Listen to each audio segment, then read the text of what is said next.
बंदी छोड़ सतगुरु रामपाल जी परमेश्वर जी की जय हो। परमपिता परमात्मा सारी सृष्टि के रचनहार, कुल मालिक, असंख्य ब्रह्मांडों के स्वामी, जगत गुरु, तीनों लोकों में प्रवेश करके सबका धारण पोषण करने वाले राजाधिराज, आत्माधार, नाथों के नाथ, देवों के देव महादेव, सर्वेश्वर महेश्वर, मृत्युंजय, अजरो अमर, आदि अनादि, सनातनी प्रभु, जगत पिता जगदीश्वर, श्री श्री 1008 की उपाधि के वास्तविक अधिकारी, अकाल मूरत सौद स्वरूपी राम वासुदेव, सर्वगतम ब्रह्म, परम पूज्य, प्रथम पूज्य, परम संत, परम पुरुष, परम धनी, परम दयालु, सत्य कबीर, हक्का कबीर, अल्लाहु कबीर, अल्लाहु अकबर, बाखबर, अल्लाह ताला, जगत के तारणहार, जगत के मुक्तिदाता, जगत के जगन्नाथ, हारे के सहारे, हिंदुओं के राम, मुसलमानों के अल्लाह, सिखों के वाहिगुरु, ईसाइयों के मसीह, दया के सागर दयानिधि, करुणा के सागर करुणानिधि, स्वयंभू परिभू, संकट मोचन, कष्ट हरण, मंगल करण, दुख भंजन, अविगत कबीर, निर्विकार निर्विषम परमात्मा, अलय अलेख सतगुरु, आदि अनादि सतगुरु, असली मर्यादा पुरुषोत्तम, असली राम, असली कृष्ण, असली घनश्याम, असली मुरारी, राजाओं के राजा, महाराजाओं के महाराजा, शहंशाहों के शहंशाह, सम्राटों के सम्राट, भगवानों के भगवान, अल्लाहों के अल्लाह, प्रभुओं के प्रभु, मसीहाओं के मसीह, सच्चे वाहिगुरु, बाबाओं के बाबा, पीरों के पीर, सेठों के सेठ, जगत सेठ, सावड़सा सेठ, सर्वगुण संपन्न, अनंत कोटि कलाओं के स्वामी, अनंत कोटि ब्रह्मांडों के नायक, योगियों में महायोगी, ध्यानियों में महाध्यानी, सिद्धों में परम सिद्ध, ज्ञानियों में तत्वज्ञानी, ब्रह्म ज्ञानी, महाज्ञानी, परम ज्ञानी, सर्वश्रेष्ठ ज्ञानी, विज्ञानी, युवा कबीर, समरथ कबीर, असमवात, अमित ओझा, सच्चे रहनुमा, करीम अल्लाह, सुभान अल्लाह, दुनिया के अंतिम पैगंबर, 8 सितंबर 1951 से गांव धनाना, जिला सोनीपत, हरियाणा, भारतवर्ष की पावन भूमि पे प्रकट रियल कल की भगवान श्री नारायण साकार हरि, श्री बाबा साहेब, नूर अनंत परमात्मा, सच्चे दरवेश, सच्चे बाखबर, संत श्रोमणी सतगुरु रामपाल जी परमेश्वर जी के चरण कमल में साध संगति से जुड़े हुए देश विदेश से आप और हम सभी सत्सेवक भाई बहनों का अनंत कोटि दंडवत प्रणाम। भाई और बहनों, बहुत बड़ी दया, बहुत बड़ी मेहर पूज्य गुरुदेव भगवान की, परमेश्वर रामपाल जी की, जिनके शुभ आशीर्वाद से, विशेष आशीर्वाद से, उन्हीं के कर कमल से लिखित पवित्र पुस्तक हिंदू साहिबान नहीं समझे, गीता, वेद, पुराण, इस पवित्र पुस्तक के ऊपर वीडियो बनाने की श्रृंखला जारी है। इसी श्रृंखला में आज हमारा ये तीसरे नंबर का वीडियो है। प्रत्येक वीडियो में पूज्य गुरुदेव भगवान के आशीर्वाद से विशेषकर हिंदू समाज के भाई बहनों को अध्यात्म के विषय में बहुत अच्छी खासी जानकारी प्राप्त हो रही है। पिछले वीडियो में हमने देखा कि किस प्रकार से परमेश्वर के द्वारा बनाए गए जितने भी जीव जंतु हैं, स्त्री पुरुष हैं, विशेषकर मानव शरीरधारी जितने भी स्त्री और पुरुष हैं पूरे विश्व के, जो आपस में अनेक धर्मों में बंट चुके हैं, उन सब के शरीर की रचना एक समान है। सभी के शरीर में बने कमल चक्रों में देवी देवताओं का वास है। उसके बाद पूज्य गुरुदेव ने हमें बताया कि सनातनी पूजा क्या है। वर्तमान में सनातनी पूजा हिंदू समाज में हो रही है या लुप्त हो चुकी है। तो बहुत सारी जानकारियां हमने प्राप्त की। आज हम इस तीसरे पार्ट में आगे बढ़ेंगे और तीसरे पार्ट में पूज्य गुरुदेव भगवान हमें क्या समझा रहे हैं कि सभी धर्मों के मानवों को, विश्व में जितने भी धर्म हैं, हिंदू, मुस्लिम, सिख, ईसाई, जैनी, सिख, बौद्ध, यहूदी, मंगोली, जितने भी धर्म हैं, तकरीबन 4000 के आसपास छोटे मोटे धर्म बने हुए हैं। उन धर्मों में जितने भी मानव शरीरधारी स्त्री या पुरुष हैं, उन सबको कर्म फल तीनों देवता ही देते हैं। कौन से तीनों देवता? श्री ब्रह्मा, श्री विष्णु, श्री शिव जी। क्योंकि ये तीनों देवता एक ब्रह्मांड में 3 लोक के स्वामी हैं और हम इनके अंतर्गत एक ब्रह्मांड में रहते हैं। तो ये यहाँ के मैनेजर हैं तीनों।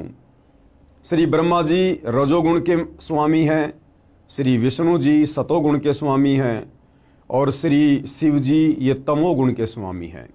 और पूरा ये प्राणी समुदाय इन्हीं तीनों गुणों से प्रभावित रहता है। तो विश्व के सभी धर्मों के सभी मानवों को, चाहे स्त्री हो या पुरुष हो, बच्चा हो या बूढ़ा हो, उन सबको उनके कर्मों के अनुसार फल ये तीनों देवता ही प्रदान करते हैं। अब यहाँ पर कुछ शंका समाधान है। प्रश्न शंका होती है कि शरीर में जो कमल चक्र व देवता ब्रह्मा विष्णु आदि बताए हैं, इनको न ईसाई न यहूदी न मुसलमान न सिख आदि जानते तक नहीं, मानना यानी पूजना तो दूर की कौड़ी है। तो उत्तर गुरुदेव भगवान ने दिया है कि किसी के न मानने व न जानने से इन देवताओं का अस्तित्व समाप्त नहीं हो जाता है। यह अध्यात्म ज्ञान की कमी है।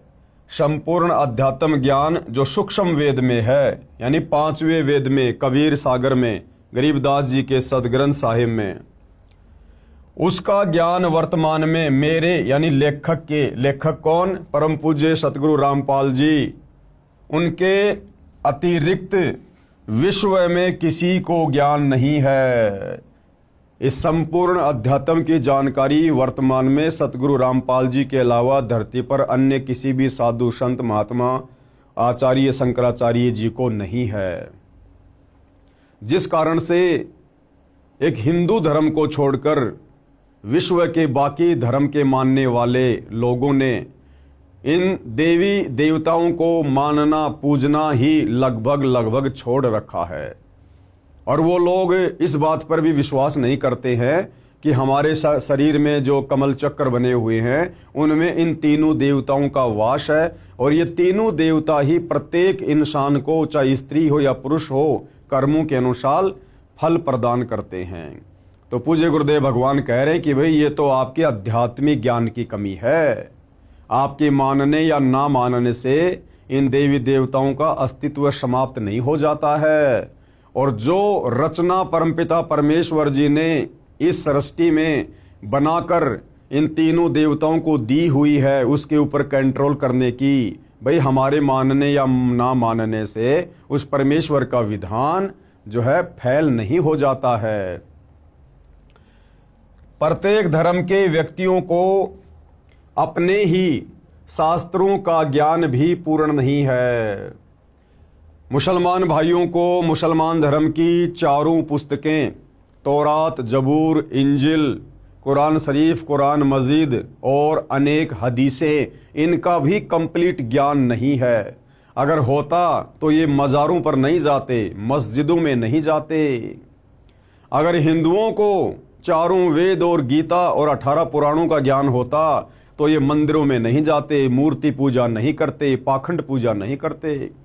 अगर ईसाइयों को बाइबल का संपूर्ण ज्ञान होता या उनके धर्म गुरुओं को होता, पोप पादरियों को होता, तो ये कभी भी चर्च में नहीं जाते उस मसीहा को ढूंढने के लिए।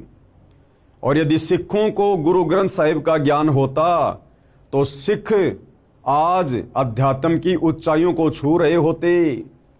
गुरुद्वारे बना बना के इस प्रकार से खाली पाठ के ऊपर आश्रित होकर ना बैठ जाते। तो भाइयों और बहनों, ये संपूर्ण आध्यात्मिक ज्ञान केवल वर्तमान में सतगुरु रामपाल जी के पास है।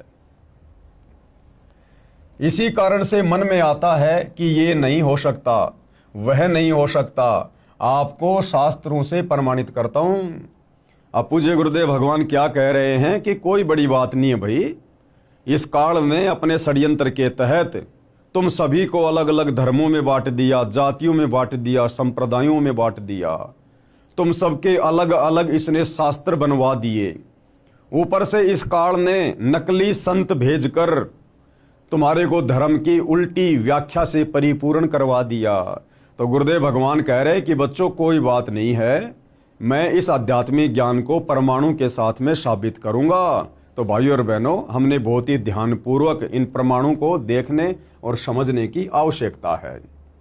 सबसे पहले मुसलमान धर्म के लिए प्रमाण के लिए, जैसे मुसलमान धर्म की पाक पुस्तक कुरान मजीद है, ईसाई धर्म की होली बुक इंजिल है जो ईसा जी को दी गई थी, यहूदी धर्म की पाक पुस्तक तौरेत है जो मूसा जी को मिली। हज़रत दाऊद जी को जबूर पाक पुस्तक मिली। इन चारों पुस्तकों का ज्ञान दाता एक ही है। इन चारों पुस्तकों का ज्ञान दाता एक ही है। यह काल ब्रह्म ज्योति निरंजन, जिसको ये चारों धर्मों यानी पंथों वाले अपना खुदा यानी गॉड मानते हैं। इसलिए इनको ये भी मान्य होना चाहिए कि इन चारों पवित्र पुस्तकों में जो ज्ञान है वह सत्य है। यदि कोई कहे कि हम बाइबल को नहीं मानते, केवल कुरान को मानते हैं, तो वे अपने खुदा का अपमान कर रहे हैं।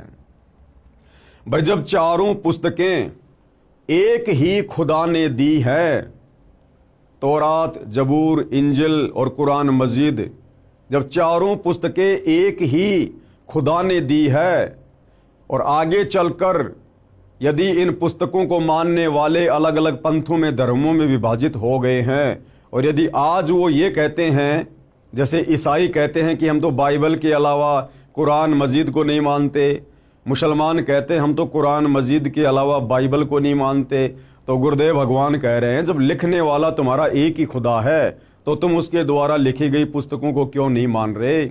इसका मतलब तुम तो अपने खुदा की रचना पर भी संदेह कर रहे हो, शक कर रहे हो, तुम अपने खुदा का अपमान कर रहे हो। जो ज्ञान पाक कुरान में नहीं है वह बाइबल में बता रखा है, इसलिए दोबारा बताना अल्लाह ने उचित नहीं समझा है। यानी संपूर्ण ज्ञान इन धर्मों के मानने वाले अल्लाह ने एक पुस्तक में ना डालकर इन चारों पुस्तकों में थोड़ा थोड़ा डाल दिया। और अब यदि कोई कहे कि हम उस पुस्तक को नहीं मानते, हम उसको नहीं मानते, तो ये तो हमारे अध्यात्म की कमजोरी है। इसलिए दोबारा बताना अल्लाह ने उचित नहीं समझा। इसलिए बाइबल के ज्ञान को भी समान सम्मान देना चाहिए। विशेष पहले यह स्पष्ट करना उचित समझता हूं कि पवित्र पुस्तक बाइबल कोई अलग शास्त्र नहीं है। इसमें पाक जबूर, पाक तौरेत, पाक इंजिल को इकट्ठा जिल्द यानी बाइंड किया है। एक मुसलमान वक्ता अपनी वीडियो में कह रहा था कि मैं बाइबल को नहीं मानता, इंजिल को मानता हूं। उस श्रीमान को यही नहीं पता बाइबल में इंजिल पुस्तक भी है। अब बाइबल ग्रंथ से कुछ प्रमाण दिखाता हूं कि विश्व के सभी मानव व अन्य प्राणियों के व्यवस्थक ये ही तीनों देवता, कौन? ब्रह्मा जी, विष्णु जी तथा शिव जी हैं। अब गुरुदेव भगवान हमें बाइबल से प्रमाणित करेंगे कि विश्व के जितने भी प्राणी हैं, स्त्री या पुरुष, उन सब के व्यवस्थापक, तीनों लोकों का मैनेजमेंट संभालने वाले यही ब्रह्मा विष्णु महेश जी हैं। बाइबल ग्रंथ में सृष्टि की उत्पत्ति अध्याय में लिखा है कि परमेश्वर ने 6 दिन में सृष्टि की उत्पत्ति की, 6ठे दिन आदमी बनाए। सर्वप्रथम आदम जी को मिट्टी से बनाया, उसमें जान डाल दी। परमेश्वर जी ने मानव यानी स्त्री पुरुष को अपने जैसे शरीर वाला, अपनी ही शकल जैसा बनाया। साफ साफ बाइबल के उत्पत्ति ग्रंथ में प्रथम अध्याय में लिखा हुआ है कि परमेश्वर ने 6 दिन में सृष्टि बनाई, 7वें दिन तख्त पर जा विराजा। और परमेश्वर ने इंसानों को, स्त्री और पुरुष को अपनी ही शक्ल में, अपनी ही समानता में बनाया। तो परमेश्वर कैसा हुआ? साकार हुआ। जिस परमेश्वर ने बाइबल में स्पष्ट लिख रखा है कि हमने इंसानों को अपनी ही शक्ल में बनाया, तो भाई फिर परमात्मा की शक्ल कैसी है? हमारे जैसी। आदम की हड्डी निकालकर उसकी पत्नी हव्वा बनाई। परमेश्वर ने 7वें दिन विश्राम किया, ऊपर तख्त पर जा बैठा। अब यदि अल्लाह यानी गॉड निराकार है, फॉर्मलेस है, जैसा कि मुसलमान भाई कहते हैं कि अल्लाह बेचून है यानी निराकार है, दिखाई नहीं देता। ईसाई कहते हैं कि गॉड इज फॉर्मलेस यानी अल्लाह का, भगवान का, परमेश्वर का कोई रूप नहीं है। और यहाँ क्या लिखा जा रहा है बाइबल में कि 6 दिन में सृष्टि रचकर 7वें दिन परमेश्वर यानी अल्लाह तख्त पर जा विराजा यानी सिंहासन पर जाकर बैठ गया। अब भाई यदि परमेश्वर अल्लाह निराकार है, दिखाई नहीं देता, उसका कोई आकार नहीं है, तो फिर तख्त पर बैठेगा कौन? तख्त पर वो बैठेगा जो साकार है। तो भाई और बहनों, ये सारी की सारी सच्चाई हमारे ही धर्मशास्त्रों में वर्णित है, लेकिन तत्व ज्ञान के अभाव में, सच्चे सतगुरु की शरण के अभाव में, और हम इन बातों को, इस गूढ़ आध्यात्मिक ज्ञान को समझ नहीं पाए। ऊपर तख्त पर जा बैठा, उसके पश्चात श्री ब्रह्मा जी, श्री विष्णु जी तथा श्री शिव जी का कार्य प्रारंभ हो गया। श्री ब्रह्मा जी ने बाबा आदम जी तथा उनकी पत्नी हवा जी को स्वर्ग में एक वाटिका में छोड़ दिया। उनको बताया कि आप बीच में लगे वृक्षों के फल नहीं खाना, यदि खाएं तो तुम मर जाओगे। वे दोनों वाटिका में रहने लगे। जिन वृक्षों के फल खाने को प्रभु ने मना किया था, उनके फल वे नहीं खाते थे। एक दिन सर्प आया। कौन आया?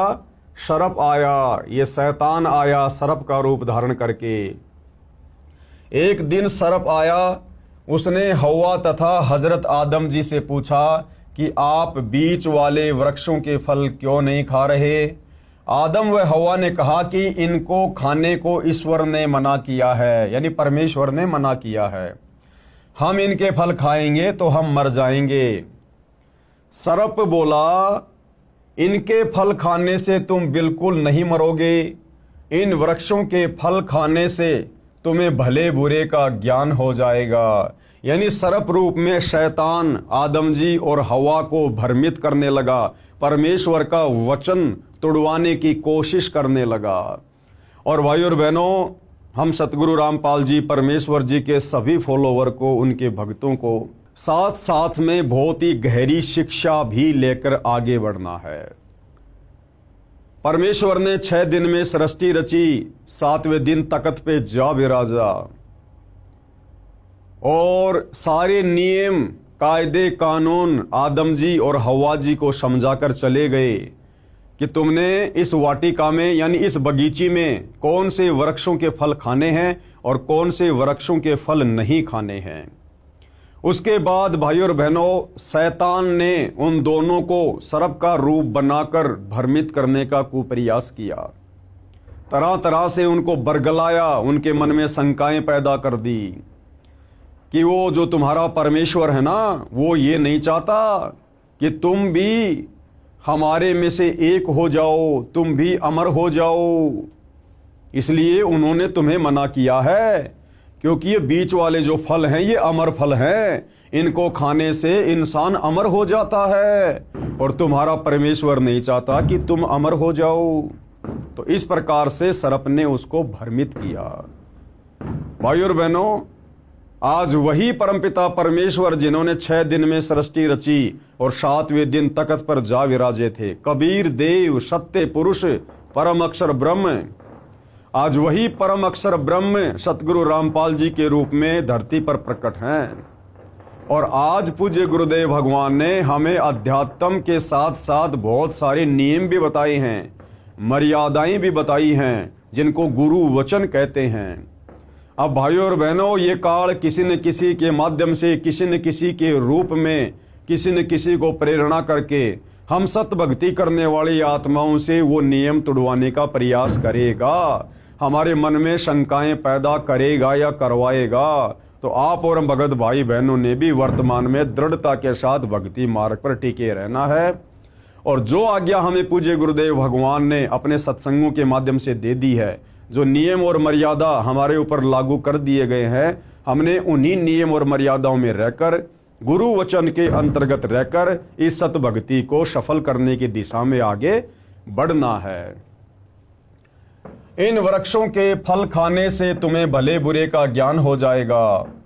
ईश्वर नहीं चाहता कि तुम्हें भले बुरे का ज्ञान हो।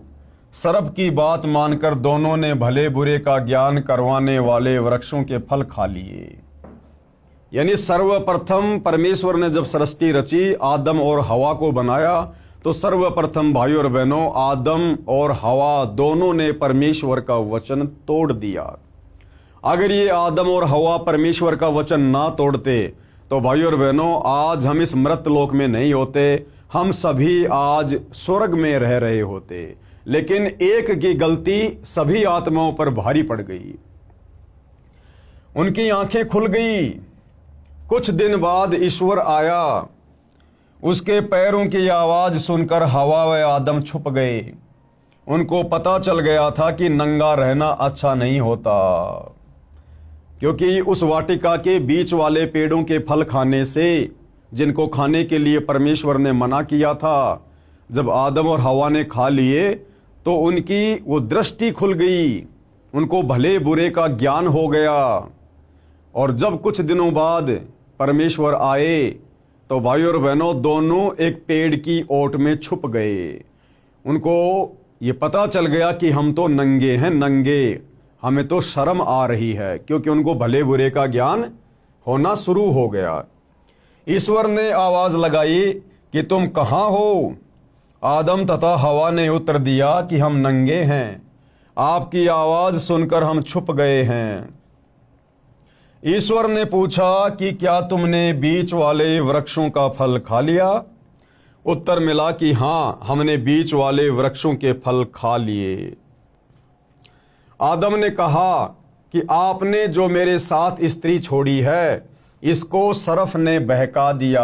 आदम ने क्या कहा कि हे परमेश्वर, आपने मेरे साथ में ये जो स्त्री छोड़ी थी, इसको सर्प ने आकर बहका दिया और मैं फिर इसके बहकावे में आ गया, और हम दोनों ने उन फलों को खा लिया जिनको ना खाने की आज्ञा आप जी ने दी थी। हमने फल खा लिया। ईश्वर ने आदम व हवा के पहनने के लिए वस्त्र बनवाए। ईश्वर ने कहा कि मानव को भले बुरे का ज्ञान हो गया है, कहीं ये अमर होने वाले वृक्षों के फल खा ले और हम में से एक के समान हो जाए। इसलिए आदम जी व हवा जी को स्वर्ग से निकाल दिया। इस बाइबल के लेख से सिद्ध हो गया कि देवता एक से अधिक हैं। सब धर्मों के व्यक्तियों को कर्मों का फल ये तीनों देवता ही देते हैं। अन्य प्रमाण, पवित्र बाइबल के उत्पत्ति ग्रंथ 17:18 पृष्ठ 24 पर लिखा है कि अब्राहिम नामक व्यक्ति के घर 3 प्रभु आए। उस समय वह अपने घर से बाहर खेत में वृक्षों की छाया में बैठा था। दोपहर का समय था। अब्राहिम ने जमीन पर लेटकर उनको प्रणाम किया, भोजन करवाया। वे पापियों का नाश करने आए थे। कौन? तीनों देवता ब्रह्मा विष्णु महेश। वे पापियों का नाश करने गए थे। वहां से 2 तो वापस लौट गए। एक उस नगरी में गया जहां के व्यक्ति व्यभिचारी, अन्यायी, बेहया, धर्म कर्म रहित हो चुके थे। उस नगरी को नष्ट कर दिया। इन प्रमाणों से स्पष्ट है कि यही तीनों देवता सर्व मानव को कर्मा अनुसार फल देते हैं। कौन? ब्रह्मा विष्णु महेश। नगरी नष्ट करने का कार्य तमगुण शंकर जी का है, क्योंकि ये तीनों देवता एक के गुण युक्त हैं। श्री ब्रह्मा जी रजोगुण के स्वामी हैं, जिसके प्रभाव से हम लोग बच्चे उत्पन्न करते हैं, हमारे अंदर विषय वासना जागृत होती है, धन वगैरह इकट्ठा करने की इच्छा जागृत होती है। ये रजोगुण के कारण होती है। दूसरा, गुरुदेव ने बताया श्री विष्णु जी सतोगुण के स्वामी है। अपने बाल बच्चों में, परिवार में, संपत्ति में मोह ममता, हम एक दूसरे से चिपटे रहते हैं, ये मेरा, ये मेरा, ये श्री विष्णु जी के सतोगुण के कारण है। और तीसरा, श्री शिव जी का तमोगुण, जिसके प्रभाव से बात बात पर लड़ाई झगड़े, मार पिटाई, हत्या, ये तमोगुण के कारण। तो जो 2 देवता वापस चले गए थे वो ब्रह्मा जी और विष्णु जी थे, और जो एक देवता नीचे रह गया था जिसने जाकर उस नगर को नष्ट किया, वो शंकर जी थे। इसलिए वे अकेले गए और उन पापियों का नाश किया। 2 कौन? श्री ब्रह्मा जी तथा श्री विष्णु जी वापस चले गए थे। तो ये प्रमाण है कि तीनों देवता ब्रह्मा विष्णु महेश ही मिलकर इस काल ब्रह्म की सृष्टि को यहाँ चला रहे हैं। और इस काल ब्रह्म की सृष्टि के अंतर्गत एक ब्रह्मांड में जितने भी मानव शरीरधारी स्त्री पुरुष हैं, उन सब के व्यवस्थापक, उन सब के मैनेजर ये तीनों देवता ब्रह्मा विष्णु महेश ही हैं। वो चाहे हिंदू हो, मुसलमान हो, सिख हो, ईसाई हो, चाहे किसी भी धर्म का और देश का व्यक्ति क्यों ना हो। विशेष आगे गुरुदेव क्या कह रहे हैं, विशेष चारों पवित्र पुस्तकों, पाक कुरान, पाक बाइबल यानी पवित्र जबूर, पवित्र इंजिल, पवित्र तौरेत का ज्ञान जिस प्रभु ने दिया, उसी ने पवित्र चारों वेदों यानी पवित्र ऋग्वेद, यजुर्वेद, सामवेद तथा अथर्ववेद का ज्ञान श्री ब्रह्मा जी को दिया। कौन है ये? काल ब्रह्म, ब्रह्मा विष्णु महेश का पिता, दुर्गा का पति, काल ब्रह्म जिसको ज्योति निरंजन भी कहते हैं। इसी ने मुसलमान धर्म की चारों पुस्तकों का ज्ञान दिया और इसी ने चारों वेद और गीता जी वाला ज्ञान दिया। फिर स्वयंभू मनु जी को मिला, यानी सबसे पहले इस काल ब्रह्म ने चारों वेदों का ज्ञान श्री ब्रह्मा जी को दिया। श्री ब्रह्मा इस काल ब्रह्म का सबसे बड़ा बेटा है। फिर उससे छोटा वाला बेटा है श्री विष्णु और सबसे छोटा वाला बेटा है श्री शंकर। यानी ये ब्रह्मा विष्णु महेश ये तीनों सगे भाई हैं। इनका पिता काल ब्रह्म है जो सबके समक्ष नहीं आता है, उसको श्राप लगा हुआ है। वो जब हम आगे सृष्टि रचना पढ़ेंगे तब हमें पता चलेगा। और फिर श्री ब्रह्मा जी ने अपने वंशज मनु को, जो कि सतयुग में हुए, फिर वो ज्ञान चारों वेदों वाला ब्रह्मा जी ने स्वयंभू मनु जी को दिया। वेदों में चक्रों यानी कमलों का ज्ञान है परंतु अधूरा है, क्योंकि चारों वेदों में संपूर्ण आध्यात्मिक ज्ञान नहीं है। इसीलिए परमपिता परमेश्वर कबीर साहिब जी को, परम अक्षर ब्रह्म को, सत्य पुरुष को स्वयं तत्वदर्शी संत का रूप धारण करके पृथ्वी पर चारों वेदों से ऊपर का ज्ञान देने के लिए आना पड़ता है। सूक्ष्म वेद में संपूर्ण अध्यात्म ज्ञान है, उसी से कमल चक्रों का संपूर्ण ज्ञान पहले लिख दिया है। पवित्र वेदों का ज्ञान इन चारों पाक पुस्तकों तौरेत, जबूर, इंजिल तथा कुरान से पहले का है। इसलिए प्रभु ने इन पुस्तकों में दोबारा बताना उचित न समझा। सूक्ष्म वेद पांचवा वेद है। सूक्ष्म वेद कौन सा वेद है? पांचवा वेद। उसमें संपूर्ण अध्यात्म ज्ञान है, उसमें कमलों का वर्णन विस्तार से कहा है। वह संपूर्ण ज्ञान न वेदों में है, न गीता में, न पुराणों में, न कुरान में, न बाइबल में। क्योंकि गीता ज्ञान देने वाले ने गीता अध्याय 4 श्लोक 34 में कहा है कि तत्व ज्ञान जो गीता में नहीं है उसको तत्वदर्शी संतों के पास जाकर प्राप्त कर। भाइयों और बहनों, गीता का ज्ञान वेदों वाला ही ज्ञान है, यानी चारों वेदों का निष्कर्ष पवित्र गीता जी है। और संपूर्ण आध्यात्मिक ज्ञान ना तो चारों वेदों में है, फिर गीता जी में होगा कहां से?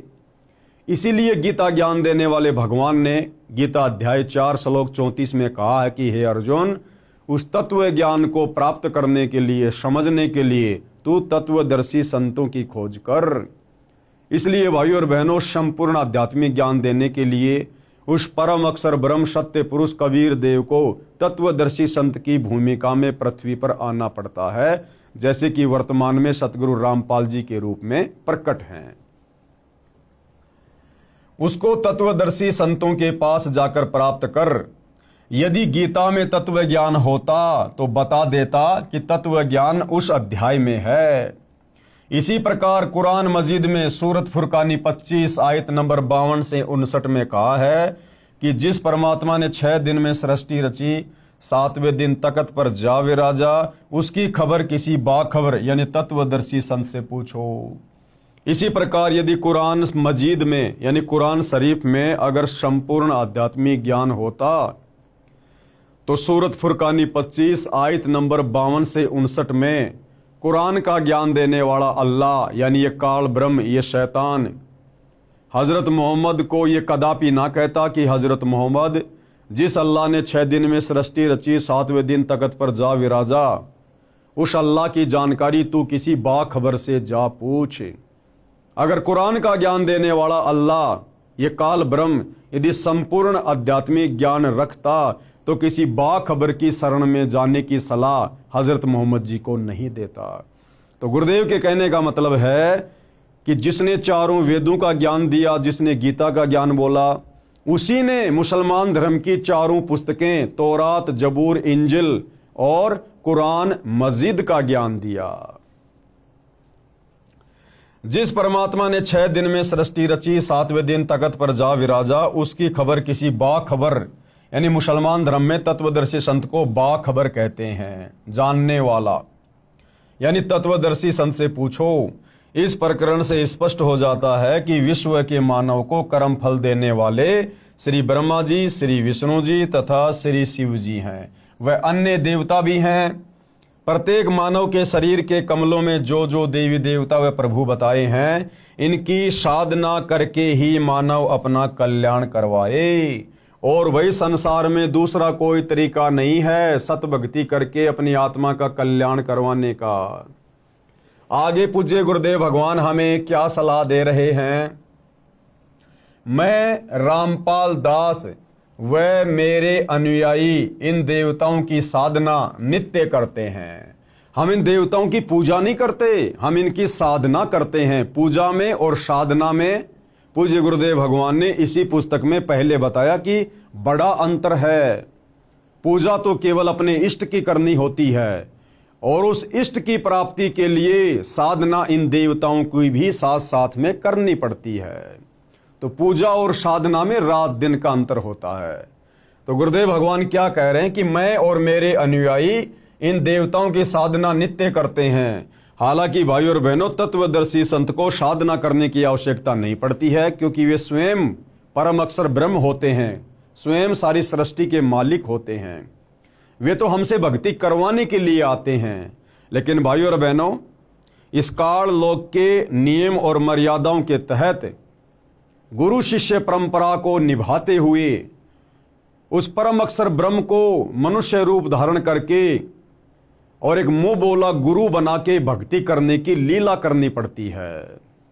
इसलिए वो परमेश्वर यहां पर लिख रहे हैं कि मैं और मेरे अनुयायी इन्हीं मंत्रों का जाप करते हैं जो मंत्र इन देवी देवताओं के हैं। मैं रामपाल दास व मेरे अनुयायी इन देवताओं की साधना नित्य करते हैं। हम देवताओं की पूजा नहीं करते, साधना करते हैं। साधना अलग चीज है, पूजा अलग चीज है। इसके साथ साथ एक असुर निकंदन रमैणी यानी आरती है, जो दिन के 12 बजे से रात्रि 12 बजे तक कभी भी करने का विधान है। कहने का मतलब है, वर्तमान में बहुत सारे भविष्य वक्ता भविष्य मल्लिका का उदाहरण देकर दिन रात भविष्यवाणियां कर रहे हैं कि भाई आने वाला समय युग परिवर्तन का है, बड़ा विध्वंस होगा और जो लोग त्रिकाल संध्या करेंगे केवल उन्हीं का बचाव होगा। तो भाई और बहनों, असल में वो त्रिकाल संध्या क्या है, ये उन भविष्य मल्लिका वाले भविष्य वक्ताओं को नहीं पता है। ये वास्तविक त्रिकाल संध्या यानी दिन में 3 समय की जाने वाली आरती, ये भी वर्तमान में केवल सतगुरु रामपाल जी के पास ही है। और हम उनके जितने भी अनुयायी हैं, फॉलोवर हैं, ये त्रिकाल संध्या भी विधिवत केवल हम ही करते हैं। तो उसी त्रिकाल संध्या के अंतर्गत दोपहर की आरती, जिसको असुर निकंदन रमैणी कहते हैं, उस असुर निकंदन रमैणी में हम विश्व के समस्त देवी देवताओं की साधना करते हैं, उनकी स्तुति करते हैं। इस विधि से की जाने वाली आरती केवल सतगुरु रामपाल जी के पंथ में ही मिलेगी। असुर निकंदन रमैणी यानी आरती है, जो दिन के 12 बजे से रात्रि 12 बजे तक कभी भी करने का विधान है। हम प्रतिदिन करते हैं। फिर भी कोई कहता है कि रामपाल देवी देवताओं को नहीं मानता, न अपने अनुयायियों को इनकी साधना करने देता, उसने ठीक से हमारे ज्ञान व भक्ति व साधना को समझा नहीं है। हम जीव तो इन देवताओं की शक्ति की तुलना में कीड़े मकोड़े के समान हैं, परंतु हम सत्य भक्ति व साधना करते हैं, हमारा मोक्ष निश्चित है। जो दास के द्वारा बताई शास्त्र प्रमाणित साधना व पूजा करेगा, उसका भी पूर्ण मोक्ष हो जाएगा। वह भी गीता अध्याय 18 श्लोक 62 में कहे सनातन परम धाम यानी सत्यलोक में चला जाएगा। उसको परम शांति प्राप्त होगी, उसका तीन ताप का कष्ट भी समाप्त हो जाएगा। अब भाइयों और बहनों, ये तीन ताप का कष्ट, विश्व के समस्त प्राणी, उनके ऊपर जो भी आपत्तियां आती हैं, आपदा आती हैं, वो तीन ताप के कष्ट के कारण ही आती है। और ये तीन ताप के कष्ट हैं दैहिक, दैविक और आध्यात्मिक, जिनका खुलासा आगे पूज्य गुरुदेव भगवान करेंगे। दैहिक यानी शरीर में आने वाले कष्ट, दैविक यानी किसी देवी देवता का रुष्ट हो जाना, और आध्यात्मिक किसी के द्वारा जादू जंत्र करवा देना, टोना टोटका करवा देना, मूठ वगैरह करवा देना। ये तीन ताप के कष्ट होते हैं जिससे मनुष्य शरीरधारी प्राणियों को दुखी किया जाता है। तो ये तीन ताप के कष्ट भी यदि इस पृथ्वी पर समूल रूप से नष्ट होते हैं तो केवल जगत गुरु तत्वदर्शी सतगुरु रामपाल जी की सत्य साधना करने से दूसरा धरती पर कोई उपाय नहीं है। तो क्या कह रहे हैं गुरुदेव? तीन ताप का कष्ट भी समाप्त हो जाएगा, जो जीव के दुखों का मूल है।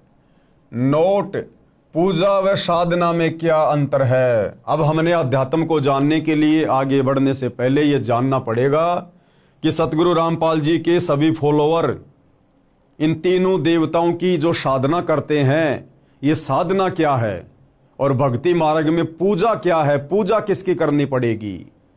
तो ये सारी जानकारी गुरुदेव हमें बता रहे हैं।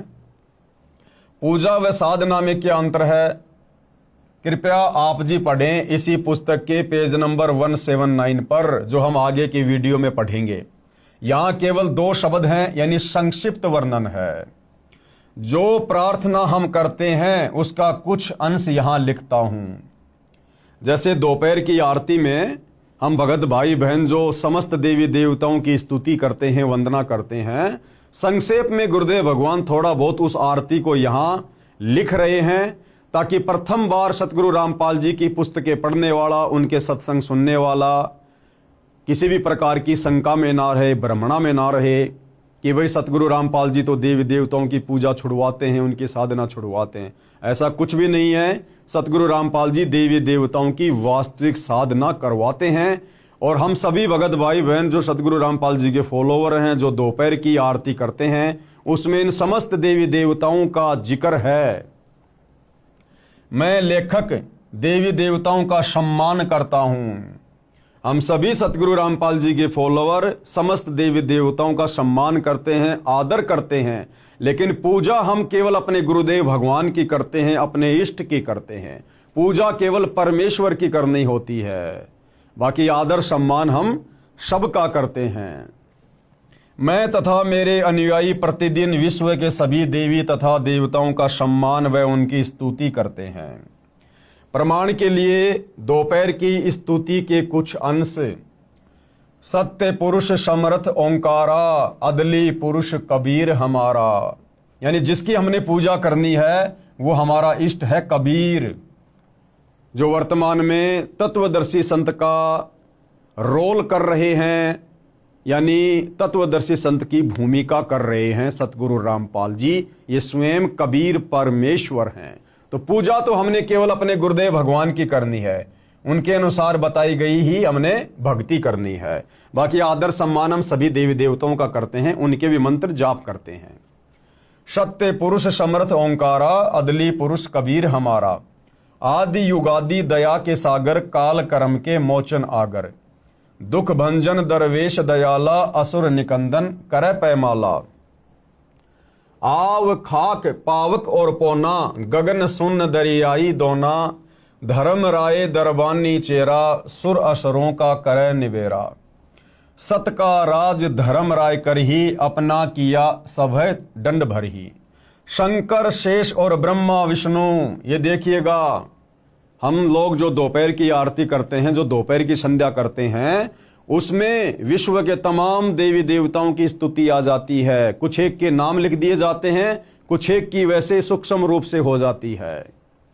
शंकर, शंकर यानी श्री शंकर जी, शंकर, शेष यानी शेषनाग, और ब्रह्मा और विष्णु, शंकर शेष और ब्रह्मा विष्णु नारद सारद जाउर रसनम, नारद यानी नारद जी और शारद यानी शारदा देवी सरस्वती। गौरीज और गणेश गोसाई, गौरीज यानी गौरीजा शंकर जी की पत्नी और गणेश शंकर जी के पुत्र। कारज सकल सिद्ध हो जाई, ब्रह्मा विष्णु और शंभु शेषा, ये तीनों देव दयालु हमेशा। सावित्री और लक्ष्मी गौरा, सावित्री यानी श्री ब्रह्मा जी की पत्नी, लक्ष्मी यानी श्री विष्णु जी की पत्नी और गौरा यानी श्री शंकर जी की पत्नी। तीहू देवा सिर कर है चौरा, ये तीनों स्त्रियां अपने अपने पति के शीश पर चवर करती है। नील नाभ से ब्रह्मा आए, आदि ओम के पुत्र कहाए।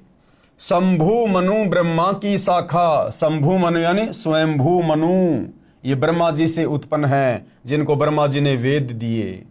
ऋग यजुश्याम अथर्वन भाषा, पीवरत भया उतानम पाता, जाके धुरु है आत्म ज्ञाता।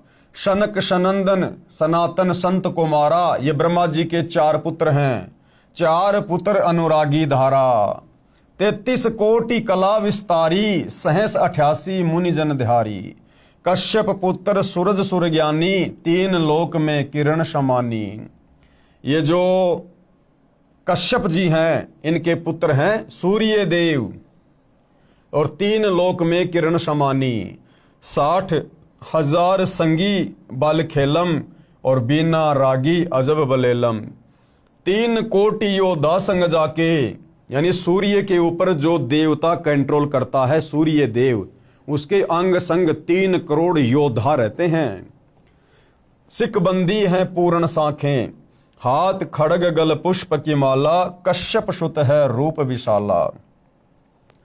कौस्तुभ मणि जड़ा विमान तुम्हारा, यानी सूर्य देव का जो विमान है वो कौस्तुभ मणियों से जड़ा हुआ है। और सुर नर मुनि जन करत जुहारा। चंद सुर चकवे पृथ्वी माही, निश्वासर चरणों चितलाही। पीठे सूरज सन्मुख चंदा, काटे त्रिलोकी के फंदा। तारायण सब स्वर्ग समूलम, पखे रहें सतगुरु के फूलम। जय जय ब्रह्मा समर्थ स्वामी, येती कला परम बददामी। यहाँ देखो फिर से श्री ब्रह्मा जी का नाम आया है, आगे फिर श्री शंकर जी का आएगा। जय जय शंभु शंकर नाथा, कला गणेश और गौरीज माता। जो लोग ये कहते हैं ना कि संत रामपाल जी तो देवी देवताओं की साधना छुड़वाते हैं, अरे सतगुरु रामपाल जी तो देवी देवताओं की यथार्थ साधना करवाते हैं, जिसके करने से ही लाभ होगा। कोटि कटक पैमाल करंता, ऐसे समर्थ शंभु कंता। चंद लिलाट सुर संगीता, योगी शंकर ध्यान उदिता। नीलकंठ सोहे गरुड़ासन, शंभु योगी अचल सिंहासन। गंग तरंग छूटे बहुदारा, अजपा तारी जय जयकारा। रिद्धि सिद्धि दाता शंभु गोसाई, दारिद्र मोक्ष सबय हो जाई। यानी रिद्धि सिद्धि के दाता यहाँ पर किसको बताया गया है? श्री शंकर जी को। और कहते हैं सारा का सारा जो ये दारिद्र है, गरीबी है, निर्धनता है, इससे शंकर जी जीवों को उबार देते हैं। आसन पद्म लगाए योगी, नी इच्छा निर्वाणी भोगी। सर्प भुजंग गले रुंडमाला, व्यर्षभ चढ़िए दीन दयाला। वामे कर त्रिशूल विराजे, दैने कर सुदर्शन साजे। अब हिंदू समाज के भाई बहनों को तो ये भी नहीं पता कि शंकर जी के कौन से हाथ में तो त्रिशूल रहती है और कौन से हाथ में सुदर्शन चक्कर रहता है। वो भी पूज्य गुरुदेव भगवान बता रहे हैं। वामे यानी बायां हाथ, उल्टा हाथ। वामे कर त्रिशूल विराजे, कर यानी हाथ, यानी शंकर जी के जो है बाएं हाथ में त्रिशूल रहता है और दाहिने कर यानी दाहिने हाथ में सुदर्शन साजे। सुन अरदास देवन के देवा, शंभु योगी अलख अबेवा। तू पैमाल करे पल माही, ऐसे समर्थ शंभु साई। 1 लख योजन धौजा फरके, पचरंग झंडे मोहरे राखें। काल भद्र करत देव बुलाऊं। अब ये देखो काल भद्र का भी नाम है। शंकर के दल सब ही ध्याऊं, कि शंकर जी के जितने भी गण हैं हम संत रामपाल जी के भगत उनकी स्तुति करते हैं। भैरव क्षेत्रपाल पलितम, देखो आपके भैरव का भी नाम आ गया यहाँ पर। भैरव क्षेत्रपाल पलितम भूत अरुदेत चढ़े संगीतम, जो कि शंकर जी की सेना में शामिल हैं। राक्षस भंजन बिरद तुम्हारा, शंकर जी को कहा जा रहा है कि राक्षसों का संहार करना तुम्हारा कार्य है। जो लंका पर पद्म 18, जिस प्रकार आपने राम रावण युद्ध के समय 18 पद्म सेना भेजी थी। कोट्यों गंधर्व कमंद चढ़ावे, शंकर दल गिनती नहीं आवे। मारे हाक दहाक चिंगारे, अग्नि चकर बाणों तन जारे। कंप्या शेष धरणी थरनानी, जा दिन लंका घाली घानी। तुम शंभु ईसन के ईसा, व्यर्सभ चढ़िए विश्वे बीसा। इंद्र कुबेर और वरुण बुलाऊं, ये देखिए इंद्र देवताओं का राजा, ये कुबेर धन का देवता, वरुण जल का देवता। इंद्र कुबेर और वरुण बुलाऊं, राप्ती सवेत सिंहासन ल्याऊं। इंद्र दल बादल दरियाई, 96 कोटि की हुई चढ़ाई। सुरपति चढ़े इंद्र अनुरागी, अनंत पदम गंधर्व बड़वागी। कृष्ण भंडारी चढ़े कुबेरा, अब दिल्ली मंडल बोर्यों फेरा। वरुण विनोद चढ़े ब्रह्मज्ञानी, कला संपूर्ण 12 बाणी। धर्मराय आदि युगादि चेरा, 14 कोटि कटक दल तेरा।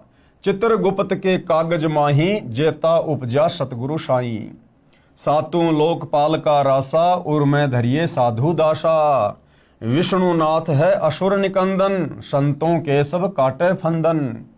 नरसिंह रूप धरे गुरु राया, हिरणा कुशकु मारण धाया। शंख चक्र गदा पद्म विराजे, भाल तिलक जाके उर साजे। ये आपके विष्णु जी की महिमा की जा रही है। वाहन गरुड़ किरसन अश्वारा, लक्ष्मी ढोरे चवर अपारा। रावण अहिरावण से मारे, सेतु बांध सेना दल तारे। जरासिंध और बाली खपाए, कंस के चानोर हराए। और काली दैम्य नागी नाथा, शिशुपाल चकर से काट्या माथा। काल यवन मथुरा पर धाये, 18 कोटि कटक चढ़ आए। और मुचकंद पर पीतांबर डार्या, काल यवन जहां बेग सिंहार्या। परशुराम 52 अवतारा, ये आपके परशुराम जी का भी नाम ले दिया गया है। और कोई न जाने भेव तुम्हारा, शंखासुर मारे निर्वाणी, बरहा रूप धरे परवानी। राम अवतार रावण की बेरा, ये त्रेता युग में जन्मे विष्णु अवतार रामचंद्र जी का भी जिक्र कर दिया। राम अवतार रावण की बेरा। और ये आपके हनुमान जी का नाम भी आ गया, हनुमत हाका सुनी सुमेरा। अब बताओ आप ये कैसे कह सकते हो कि सतगुरु रामपाल जी देवी देवताओं की साधना छुड़वाते हैं? बताइए। आपके तमाम मुख्य मुख्य देवी देवताओं की हम सतगुरु रामपाल जी के भगत रोजाना त्रिकाल संध्या के अंतर्गत जो दोपहर की आरती है, उसमें रोजाना हम इनकी स्तुति कर रहे हैं, हम इनकी साधना कर रहे हैं और पूजा अपने इष्ट की करते हैं, कबीर देव की, अपने गुरुदेव भगवान की। तो भाई और बहनों, अध्यात्म को अच्छे से समझने की आवश्यकता है। अब आगे क्या कह रहे हैं गुरुदेव भगवान?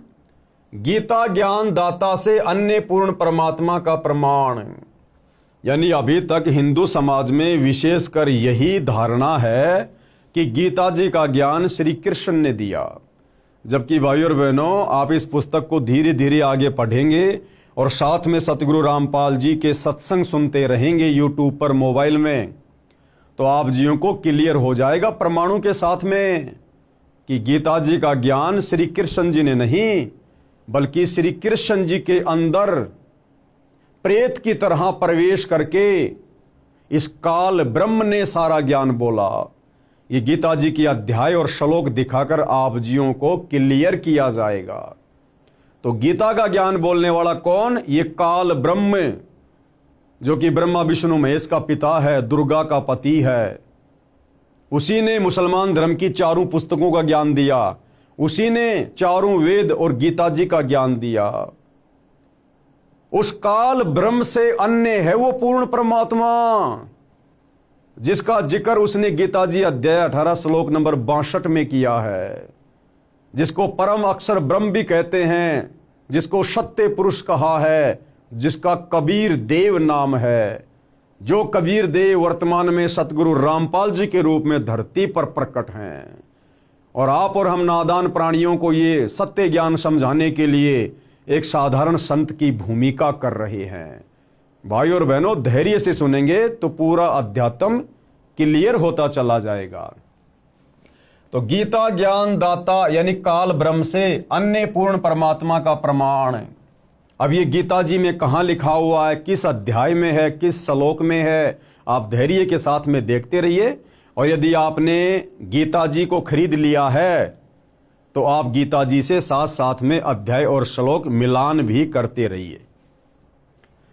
हमारा इष्ट यानी पूज्य परम अक्षर ब्रह्म है। परम अक्षर ब्रह्म कौन? कबीर देव, सत्य पुरुष। हम पूजा इसकी करते हैं जो गीता का ज्ञान बताने वाले से अन्य है, भिन्न है। वह पूर्ण परमात्मा है, अविनाशी है। अविनाशी यानी जिसका कभी विनाश नहीं होता, और सबका धारण पोषण करने वाला है। तीनों लोकों में प्रवेश करके सबका धारण पोषण कौन करता है? ये परम अक्षर ब्रह्म, सत्य पुरुष कबीर देव। तथा सम्मान साधना प्रधान देवताओं का भी करते हैं। यानी हम सतगुरु रामपाल जी के भगत पूजा तो करते हैं परम अक्षर ब्रह्म की, कबीर देव की, लेकिन सम्मान और साधना ये जो प्रधान देवी देवता हैं जिनका वास हमारे शरीर में बने उन कमलों में है, हम उनका भी करते हैं।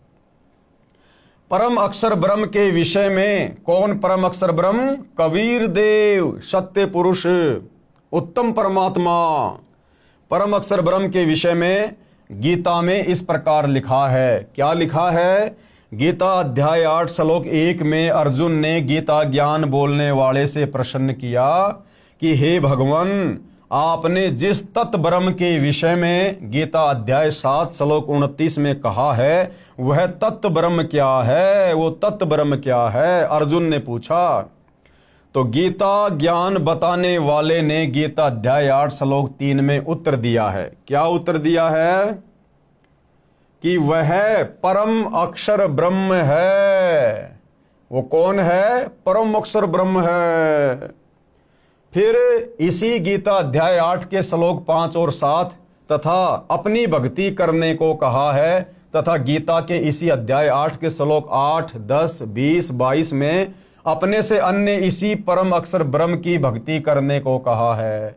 यानी गीता का ज्ञान देने वाले इस ब्रह्म ने अपनी भक्ति के लिए भी कहा है, और अपने से अन्य भिन्न उस सर्वश्रेष्ठ परमात्मा परम अक्षर ब्रह्म की भक्ति करने के लिए भी गीता जी के 8वें अध्याय के श्लोक 8, 10, 20 व 22 में जिक्र किया है।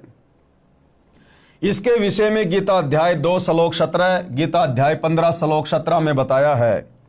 परम अक्षर ब्रह्म को गीता बोलने वाले ने सबका धारण पोषण करने वाला तथा परमात्मा कहा है। अब देख लो भाई और बहनों, गीता का ज्ञान देने वाले ने, गीता का ज्ञान देने वाले ने उस परम अक्षर ब्रह्म को ही सबका धारण पोषण करने वाला और परमात्मा बताया है। परम अक्षर ब्रह्म को, किसको? परम अक्षर ब्रह्म को, कबीर देव को, सत्य पुरुष को गीता बोलने वाले ने सबका धारण पोषण करने वाला तथा परमात्मा कहा है। अगर ये गीता ज्ञान देने वाला ब्रह्म खुद ही परमात्मा होता, सबका धारण पोषण करने वाला होता, तो अपने से अन्य उस परम अक्षर ब्रह्म को सबका धारण पोषण करने वाला और परमात्मा कहकर संज्ञा ना देता। और यह भी कहा है कि यही वास्तव में अविनाशी है। ये काल ब्रह्म खुद भी अविनाशी नहीं है, इसकी भी जन्म और मृत्यु होती है। भाई और बहनों, अभी हम केवल भूमिका में पढ़ रहे हैं। भूमिका समाप्त होने के बाद जब हम इस पवित्र पुस्तक हिंदू साहिबान नहीं समझे गीता वेद पुराण में आगे बढ़ेंगे, तो साथ साथ में पूज्य गुरुदेव भगवान गीता के श्लोक दिखाएंगे, अध्याय बताएंगे, और आंखों देखकर हमें फिर विश्वास होगा कि वास्तव में गीता ज्ञान देने वाला भगवान कंप्लीट नहीं है। और गीता का ज्ञान श्री कृष्ण ने नहीं बोला। श्री कृष्ण जी का तो केवल शरीर काम में लिया गया था। उस शरीर के अंदर प्रेत की तरह प्रवेश करके इनके पिता यानी ब्रह्मा विष्णु महेश के पिता इस काल ब्रह्म ने वो ज्ञान दिया। और ये जो काल ब्रह्म है ये भी गीता जी में कहता है कि अर्जुन, मैं भी अविनाशी नहीं हूं, मेरा भी जन्म और मृत्यु होती है। तो आगे हम अपनी आंखों से देखेंगे कि गीता के किस अध्याय में और किन किन श्लोकों में ये जानकारी है। यह भी कहा है कि यही वास्तव में अविनाशी है, पुरुषोत्तम है। पुरुषोत्तम यानी पुरुष यानी भगवान, और पुरुषोत्तम यानी भगवानों में सर्वश्रेष्ठ भगवान कौन? परम अक्षर ब्रह्म कबीर देव, जिसको मारने में कोई सक्षम नहीं है, जिससे संसार व्याप्त है। यानी सारे संसार की रचना उसी परम अक्षर ब्रह्म ने की है, कबीर देव ने की है। जो मेरे से अन्य है, यानी गीता ज्ञान देने वाला कह रहा है कि वो मेरे से भिन्न है, अलग है। अर्जुन, गीता अध्याय 18 श्लोक 62 में उसी की शरण में जाने को कहा है। गीता का ज्ञान देने वाला काल ब्रह्म स्वयं कह रहा है अध्याय 18 श्लोक 62 में कि अर्जुन, अगर तुझे उस सनातन परम धाम की प्राप्ति करनी है, जहां जाने के बाद साधक लौटकर इस गंदे लोक में, मेरे लोक में नहीं आता, जन्म मरण के चक्कर में नहीं रहता, गधा कुत्ता सुअर नहीं बनता, उसके लिए तू उस परम अक्षर ब्रह्म की शरण में चला जा। यानी अपने से अन्य दूसरे परमेश्वर की शरण में जाने को गीता का ज्ञान देने वाला ये ब्रह्म कह रहा है। गीता अध्याय 18 श्लोक 62 में उसी की शरण में जाने को कहा है। पेश है प्रमाण के लिए गीता अध्याय 7 श्लोक 29, गीता अध्याय 8 श्लोक 1, 3, 5, 10, 20 और 22 तथा गीता अध्याय 15 श्लोक 17, गीता अध्याय 2 श्लोक 17 की फोटो कॉपी। अब भाइयों और बहनों, सारे के सारे जो प्रमाण है वो आपकी आंखों के सामने रखे जा रहे हैं। एक एक प्रमाण को आप जी देखते चलिएगा, जिसके अनुवादक जय दयाल गोविंदका हैं तथा प्रकाशक व मुद्रक गीता प्रेस गोरखपुर है। यानी गीता प्रेस गोरखपुर से प्रकाशित हिंदू समाज की जितनी भी धार्मिक पुस्तकें हैं, निसंदेह पूरा हिंदू समाज उनको सत्य मानता है, ऑथेंटिक मानता है। गीता अध्याय 7 श्लोक 29 की फोटो कॉपी। क्या लिखा हुआ है? जरा मरण मोक्षाय माम आश्रित यतंती ये ते ब्रह्म तत्विदु कृतनाम अध्यात्म कर्म च अखिलम। और बिल्कुल संस्कृत के सामने हिंदी भी लिखी हुई है ताकि समझने में कोई दिक्कत ना रहे। तो ये जो काल ब्रह्म है जिसने गीता जी का ज्ञान दिया, तो ये काल ब्रह्म क्या कह रहा है? अपने से अन्य किसी और को परमात्मा बता रहा है। तो हिंदू समाज के भाई बहनों को गीता जी में प्रमाण देखकर ये विश्वास हो जाना चाहिए कि हम गीता का ज्ञान देने वाले को जो श्री कृष्ण जी मान रहे थे, वो श्री कृष्ण जी नहीं थे। श्री कृष्ण जी में प्रवेश करके काल ब्रह्म गीता का ज्ञान दे रहा है। और वो काल ब्रह्म भी कह रहा है कि भाई मैं कंप्लीट भगवान नहीं हूं, मैं सारी सृष्टि का मालिक नहीं हूं, मैं परमपिता परमेश्वर नहीं हूं, मेरे से अन्य है वो परमात्मा जिसको परम अक्षर ब्रह्म कहते हैं, जो सतलोक में रहता है, जो सबका धारण पोषण करता है। और तत्वदर्शी संत के माध्यम से उसकी भक्ति करने वाले का सदा सदा के लिए जन्म मरण समाप्त हो जाता है। तो क्या कह रहा है गीता ज्ञान देने वाला भगवान? जो मेरे शरण होकर जरा और मरण से छूटने के लिए यत्न करते हैं, वे पुरुष उस ब्रह्म को, ब्रह्म यानी भगवान को, संपूर्ण अध्यात्म को तथा संपूर्ण कर्मों को जानते हैं। बिल्कुल क्लियर कर दिया है। अब आप जी ध्यान से पढ़िएगा आगे। गीता अध्याय 8 श्लोक 1 की फोटो कॉपी। किम तत् ब्रह्म किम अध्यात्म किम कर्म पुरुषोत्तम अधिभूतम च किम प्रोक्तम अधिदेवम किम उच्चते। इस प्रकार भगवान के वचनों को न समझकर अर्जुन बोले, क्या बोले? हे पुरुषोत्तम। क्योंकि अर्जुन को ज्ञान नहीं था, अर्जुन को तत्व ज्ञान नहीं था, इसलिए अर्जुन श्री कृष्ण जी को ही पुरुषोत्तम कह रहा है। तो अर्जुन ने क्या कहा कि हे पुरुषोत्तम, वह ब्रह्म क्या है, वो परमात्मा क्या है, वो भगवान क्या है, और अध्यात्म क्या है, और ये कर्म क्या है। अधिभूत नाम से क्या कहा गया है और अधिदेव किसको कहते हैं। यानी अर्जुन ने अपनी शंका जाहिर की, तो अब इसका जवाब गीता ज्ञान देने वाला भगवान ये काल ब्रह्म गीता अध्याय 8 श्लोक 3 में बता रहा है। अक्षरम ब्रह्म परमम स्वभावम अध्यात्मम उच्यते भूत भावो द्वैकर विसर्ग क्रम सच्चित्ते। क्या कहा जा रहा है? इस प्रकार अर्जुन के प्रश्न करने पर श्री भगवान बोले, यानी काल ब्रह्म ने जवाब दिया। और क्या कहा कि वो ब्रह्म क्या है, वो तत्व ब्रह्म क्या है? कहते हैं वो परम अक्षर ब्रह्म है, कि वो तो परम अक्षर ब्रह्म है जो सर्वश्रेष्ठ परमात्मा है, तीनों लोकों में प्रवेश करके सबका धारण पोषण करने वाला है, वो परम अक्षर ब्रह्म है। अपना स्वरूप अर्थात जीवात्मा अध्यात्म नाम से कहा जाता है तथा भूतों के भाव को उत्पन्न करने वाला जो त्याग है वह कर्म नाम से कहा गया है। अब भाइयों और बहनों, इन सभी श्लोकों का अच्छे से स्पष्टीकरण सतगुरु रामपाल जी करके हमें समझाएंगे। गीता अध्याय 8 श्लोक 5 की फोटोकॉपी, ये श्लोक आप भाई बहनों की आंखों के सामने है, आप अपने सामने रखी गीता से मिला सकते हैं। ये इसका हिंदी अनुवाद है। जो पुरुष यानी जो भगवान, पुरुष यानी भगवान, कौन कह रहा है? गीता ज्ञान देने वाला ब्रह्म कह रहा है कि जो पुरुष यानी भगवान अंत काल में भी मुझको ही सुमरण करता हुआ शरीर को त्याग कर जाता है, वह मेरे साक्षात स्वरूप को प्राप्त होता है, इसमें कुछ भी संशय नहीं है। यानी ये गीता ज्ञान देने वाला ब्रह्म कह रहा है कि जो व्यक्ति, जो साधक, जो भगत शरीर छोड़ते समय अंत समय तक मुझे ध्यान में रखता है, मेरे ओम नाम की जाप करता है, मेरी साधना करता है, वो अंत काल में मुझे ही प्राप्त होता है। लेकिन इसकी प्राप्ति मात्र से हमारा कंप्लीट मोक्ष नहीं है। उसके लिए इसने अपने से अन्य दूसरे भगवान की शरण में जाने को कहा है, परम अक्षर ब्रह्म की शरण में जाने को। गीता अध्याय 8 श्लोक 6 की फोटोकॉपी, ये संस्कृत में श्लोक लिखा हुआ है, आप जी पढ़ सकते हैं। यहां पर हिंदी अनुवाद है।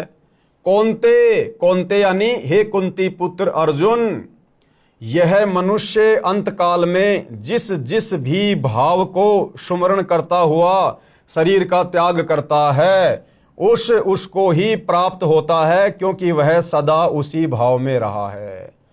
क्या भाव है इसका? कि ये मनुष्य स्त्री हो या पुरुष हो, अंत काल में जिसको भी सुमरण करता हुआ शरीर छोड़ता है, उसी के धाम में चला जाता है, उसी के लोक में चला जाता है।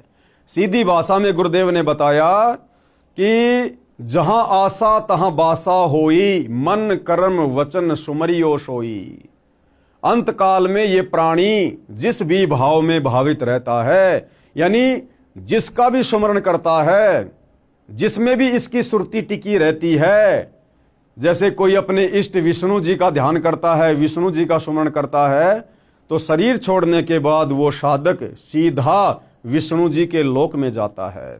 और यदि शरीर छोड़ते समय कोई व्यक्ति अपने बेटा बेटी, खेत खलिहान, कार कोठी, अगर उनके बारे में सुमरण करता है, उनका चिंतन करता है, उनके विषय में सोचता रहता है कि मेरे मरने के बाद मेरे परिवार का क्या होगा, इस फसल को कौन संभालेगा, खेती बाड़ी का ध्यान कौन रखेगा, मेरे बच्चे अभी बहुत छोटे हैं, तो मरते समय उस नादान प्राणी की सोच, सुरती, सुमरण, चिंतन उस परिवार में रहा, तो शरीर छोड़ने के बाद वो उसी परिवार में वापस गधा कुत्ता बनकर, गाय बैल भैंस बनकर जन्म लेता है। तो इस अध्याय का ये सारांश है कि हे कुंती पुत्र अर्जुन, यह मनुष्य अंतकाल में, अंतकाल यानी शरीर छोड़ते समय जिस जिस भी भाव को सुमरण करता हुआ शरीर का त्याग करता है, उसको ही प्राप्त होता है, क्योंकि वह सदा उसी भाव से भावित रहा है।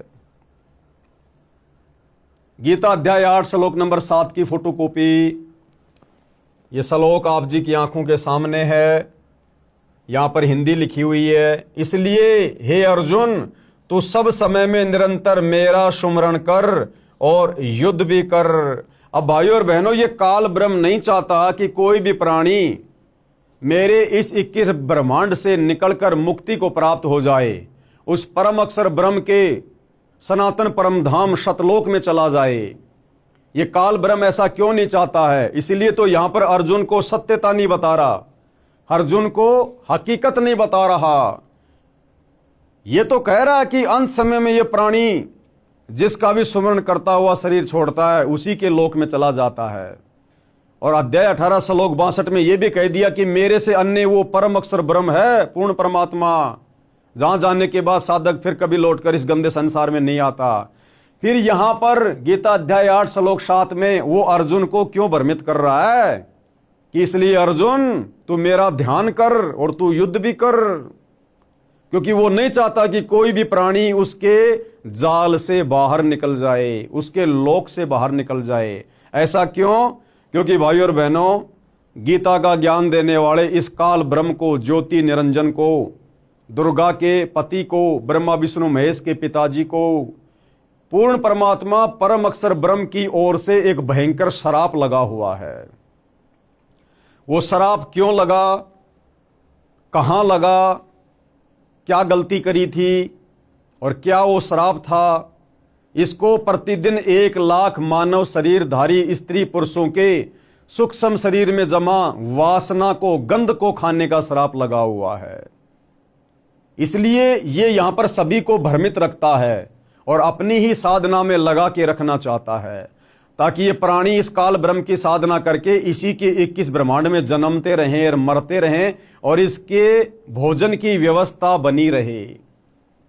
तो भाई और बहनों, जब हम आगे इसी पुस्तक में या यूट्यूब पर मोबाइल से सतगुरु रामपाल जी के सृष्टि रचना वाले सत्संग सुनेंगे, तब हमें पता चलेगा कि इस काल ब्रह्म ने उस सनातन परम धाम में, ये भी पहले वहीं रहता था परम अक्षर ब्रह्म के पास में, ये भी उसी का बेटा है, उसी की संतान है, उसी की आत्मा है।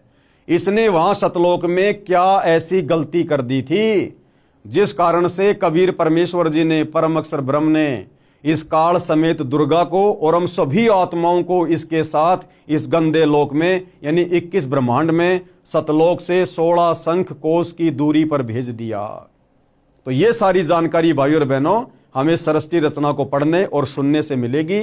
आगे चलकर इस पुस्तक में भी सृष्टि रचना लिखी हुई है। आप जी यूट्यूब पर संत रामपाल जी के सत्संग के माध्यम से भी सृष्टि रचना को समझ सकते हैं। तो यहां पर यह काल ब्रह्म, गीता का ज्ञान देने वाला भगवान, ये अर्जुन को भ्रमित कर रहा है। इसलिए हे अर्जुन, तू सब समय में निरंतर मेरा स्मरण कर और युद्ध भी कर। इस प्रकार मुझ में अर्पण किए हुए मन बुद्धि युक्त होकर तू निसंदेह मुझको ही प्राप्त होगा। और ये कहां रहता है? इसी अध्याय 8 का जब हम श्लोक नंबर 16 पढ़ेंगे तो ये काल ब्रह्म कह रहा है कि मैं तो ब्रह्मलोक में रहता हूं, ब्रह्मलोक में, और कह रहा है कि मेरे ब्रह्मलोक में आया हुआ प्राणी भी अपना कर्म फल भोगने के बाद वापस नीचे 84 लाख योनियों में जाता है, गधे कुत्ते सूअर के शरीरों में कष्ट उठाता है। इसका ब्रह्मलोक भी विनाश में आता है। ब्रह्मलोक में गए प्राणी भी फिर नरक में जाते हैं। ये स्वयं आगे स्वीकार कर रहा है गीता अध्याय 8 श्लोक नंबर 16 में। अब हम पढ़ेंगे गीता जी अध्याय 8 श्लोक 8 की ये फोटोकॉपी है। ये है गीता अध्याय 8 श्लोक 8 की फोटोकॉपी। भाई और बहनों, यहां पर पीडीएफ में थोड़ा साफ दिखाई नहीं दे रहा होगा, मैं आपको मोबाइल से सुना देता हूं।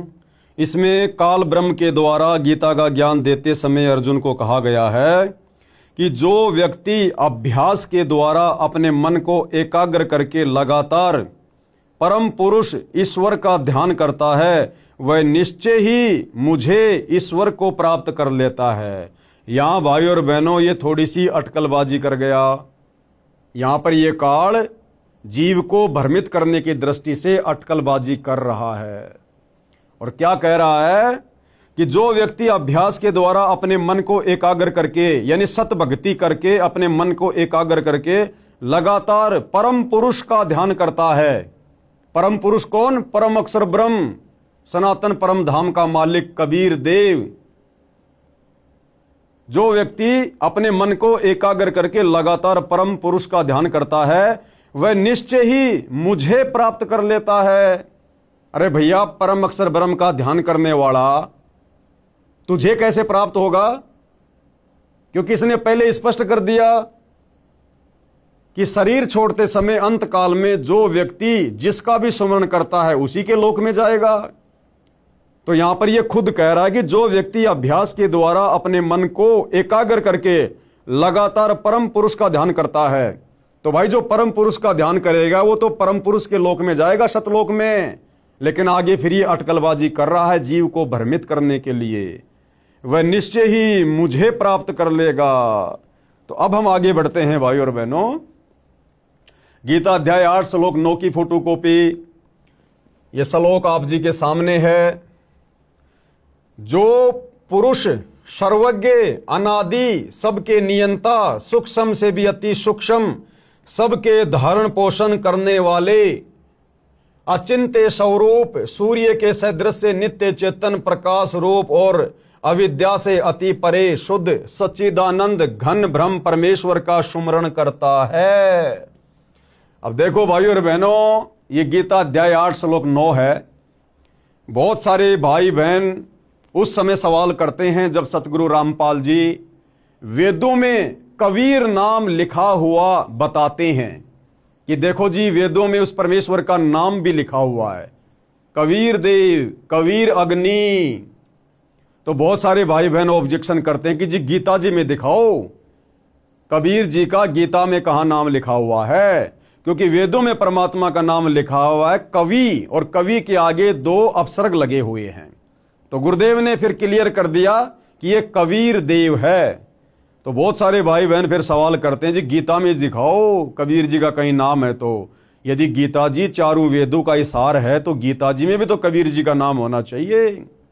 तो भाई और बहनों, गीता जी अध्याय 8 श्लोक नंबर 9, इसमें साफ साफ लिखा हुआ है जो पुरुष सर्वज्ञ।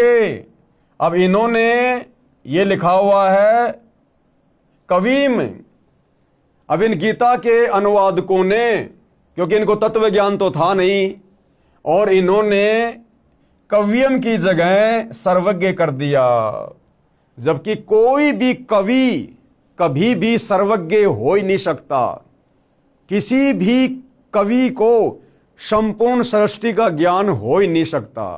तो असल में जो कवि की भूमिका निभाई थी वो भी कबीर जी ने निभाई थी।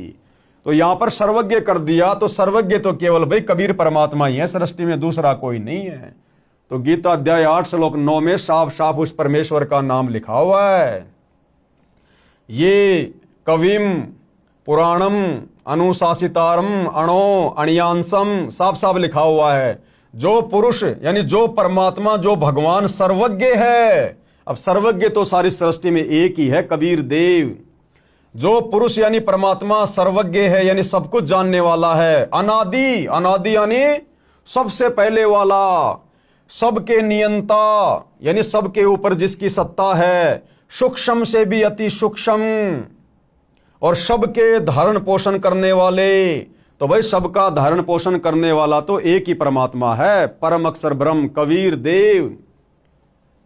अचिंत्य स्वरूपम, सूर्य के सदृश नित्य चेतन प्रकाश रूप और अविद्या से अति परे, अविद्या यानी अज्ञान से दूर, सच्चिदानंद घन ब्रह्म परमेश्वर का सुमरण करता है। यानी अंत समय में शरीर छोड़ते समय जो व्यक्ति परम अक्षर ब्रह्म सच्चिदानंद घन ब्रह्म यानी कबीर देव का सुमरण करता है, सच्चे सतगुरु से, तत्वदर्शी संत से उपदेश लेकर।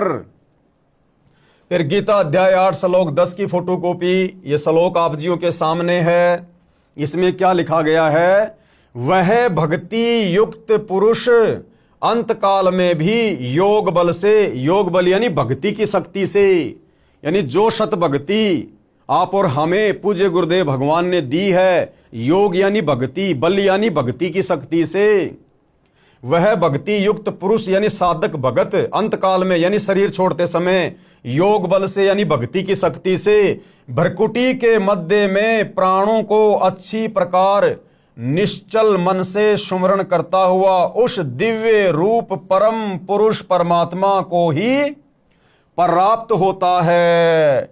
तो गीता ज्ञान देने वाले काल ब्रह्म ने बिल्कुल क्लियर कर दिया है कि भक्ति की शक्ति से अंत समय में ये प्राणी जिसका भी ध्यान करेगा, जैसे परम अक्षर ब्रह्म का ध्यान करेगा, सच्चे गुरु से नाम लेकर, तत्वदर्शी संत से उपदेश लेकर, तो अंत काल में शरीर छोड़ते समय ये प्राणी उसी को प्राप्त होगा। किसको? परम पुरुष परमात्मा को ही प्राप्त होता है। तो यहां इस काल ब्रह्म ने बिल्कुल क्लियर करना पड़ा। जिस सच्चाई को बार बार ये छुपा रहा था, अपने को ही परम पुरुष साबित करने में लगा हुआ था अर्जुन के सामने, तो परमेश्वर ने इसकी बुद्धि फेरी काल ब्रह्म की, और हकीकत इसी के मुंह से गीता जी के बहुत सारे अध्याय और श्लोकों में निकलवा दी। अब आगे भाइयों और बहनों, गीता अध्याय 8 श्लोक 20 की फोटोकॉपी, ये इसका श्लोक है, आप जी देख सकते हैं, पढ़ सकते हैं। ये सामने संस्कृत लिखी हुई है, सामने उसका हिंदी में अनुवाद है। परंतु उस अव्यक्त से भी अति परे दूसरा अर्थात विलक्षण जो सनातन अव्यक्त है, भाव है, वह परम दिव्य पुरुष सब भूतों के नष्ट होने पर भी नष्ट नहीं होता। अब यहां पर भाइयों और बहनों अक्षर पुरुष का भी हल्का सा जिक्र आ गया।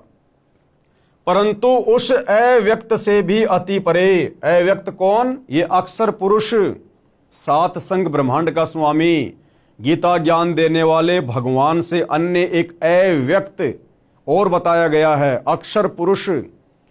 कहते हैं उससे भी परे। अब अक्षर पुरुष से ऊपर फिर कौन? सतलोक में कबीर परमात्मा, परम अक्षर ब्रह्म।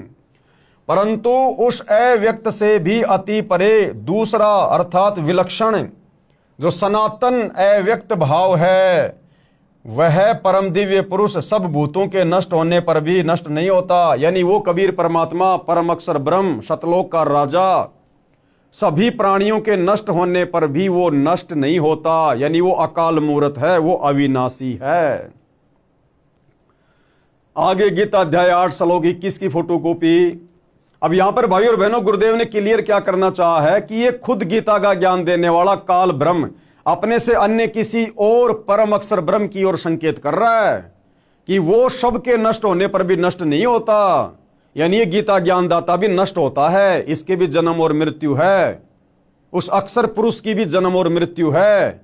लेकिन अक्षर पुरुष यानी उस दूसरे नंबर के अव्यक्त से भी ऊपर जो परम अक्षर पुरुष है, कबीर देव है, जो सतलोक में रहता है, सत्य पुरुष है, वो सब भूतों के यानी सब प्राणियों के नष्ट होने पर भी नष्ट नहीं होता। तो गीता ज्ञानदाता काल ब्रह्म कह रहा है कि भैया मेरी भी जन्म और मृत्यु होती है, मैं भी अविनाशी नहीं हूं। वो अविनाशी तो परम अक्षर ब्रह्म है जो सब भूतों यानी प्राणियों के नष्ट होने पर भी नष्ट नहीं होता है। तो हिंदू समाज के भाई और बहनों को थोड़ा विचार करना चाहिए।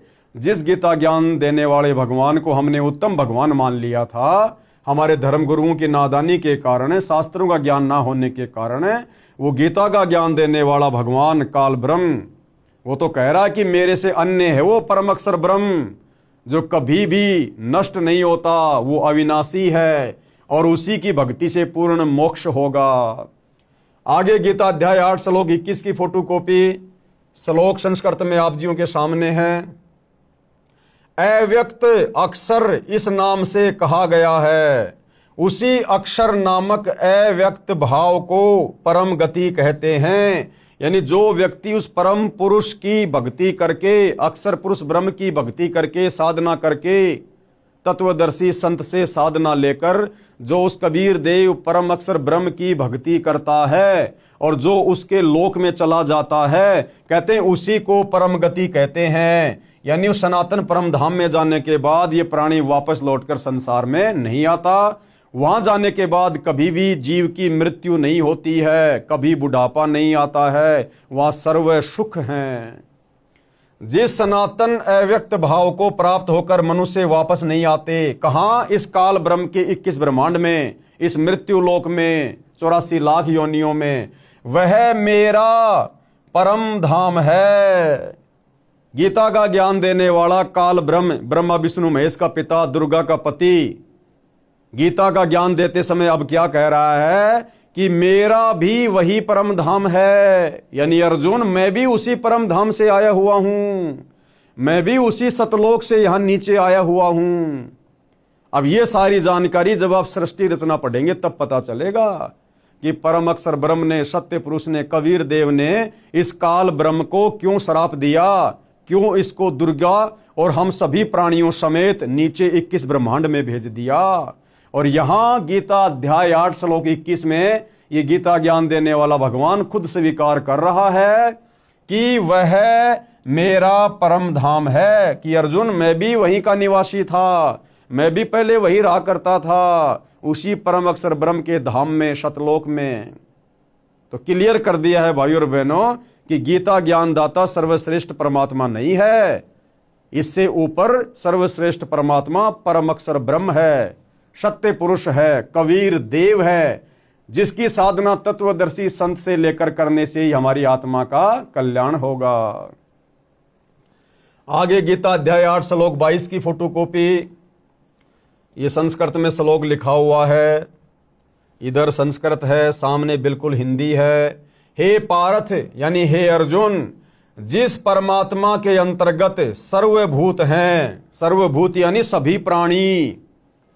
अब बताओ, ये गीता का ज्ञान देने वाला ब्रह्म अपने से अन्य किसी और परमात्मा का जिक्र कर रहा है यहां पर, तो फिर गीता का ज्ञान देने वाला ब्रह्म सर्वश्रेष्ठ परमात्मा कहां हुआ?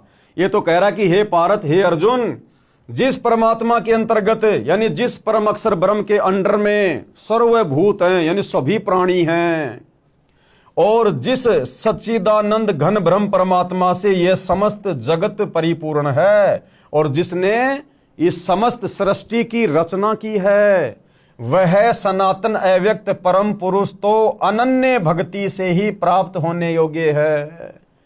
गीता ज्ञान देने वाला काल ब्रह्म कह रहा कि अर्जुन, जिस परमात्मा के अंतर्गत यानी जिस परम अक्षर ब्रह्म के, सत्य पुरुष के, कबीर जी के अंतर्गत सर्वभूत यानी सभी प्राणी हैं, और जिस सच्चिदानंद घन परमात्मा से यह समस्त जगत परिपूर्ण है यानी जिसने सारी सृष्टि की रचना की, वह सनातन यानी सदा रहने वाला अव्यक्त परम पुरुष तो अनन्य भक्ति से ही प्राप्त होने योग्य है। अनन्य भक्ति यानी केवल एक उसी की भक्ति, अन्य किसी की पूजा नहीं, ना इस काल ब्रह्म की।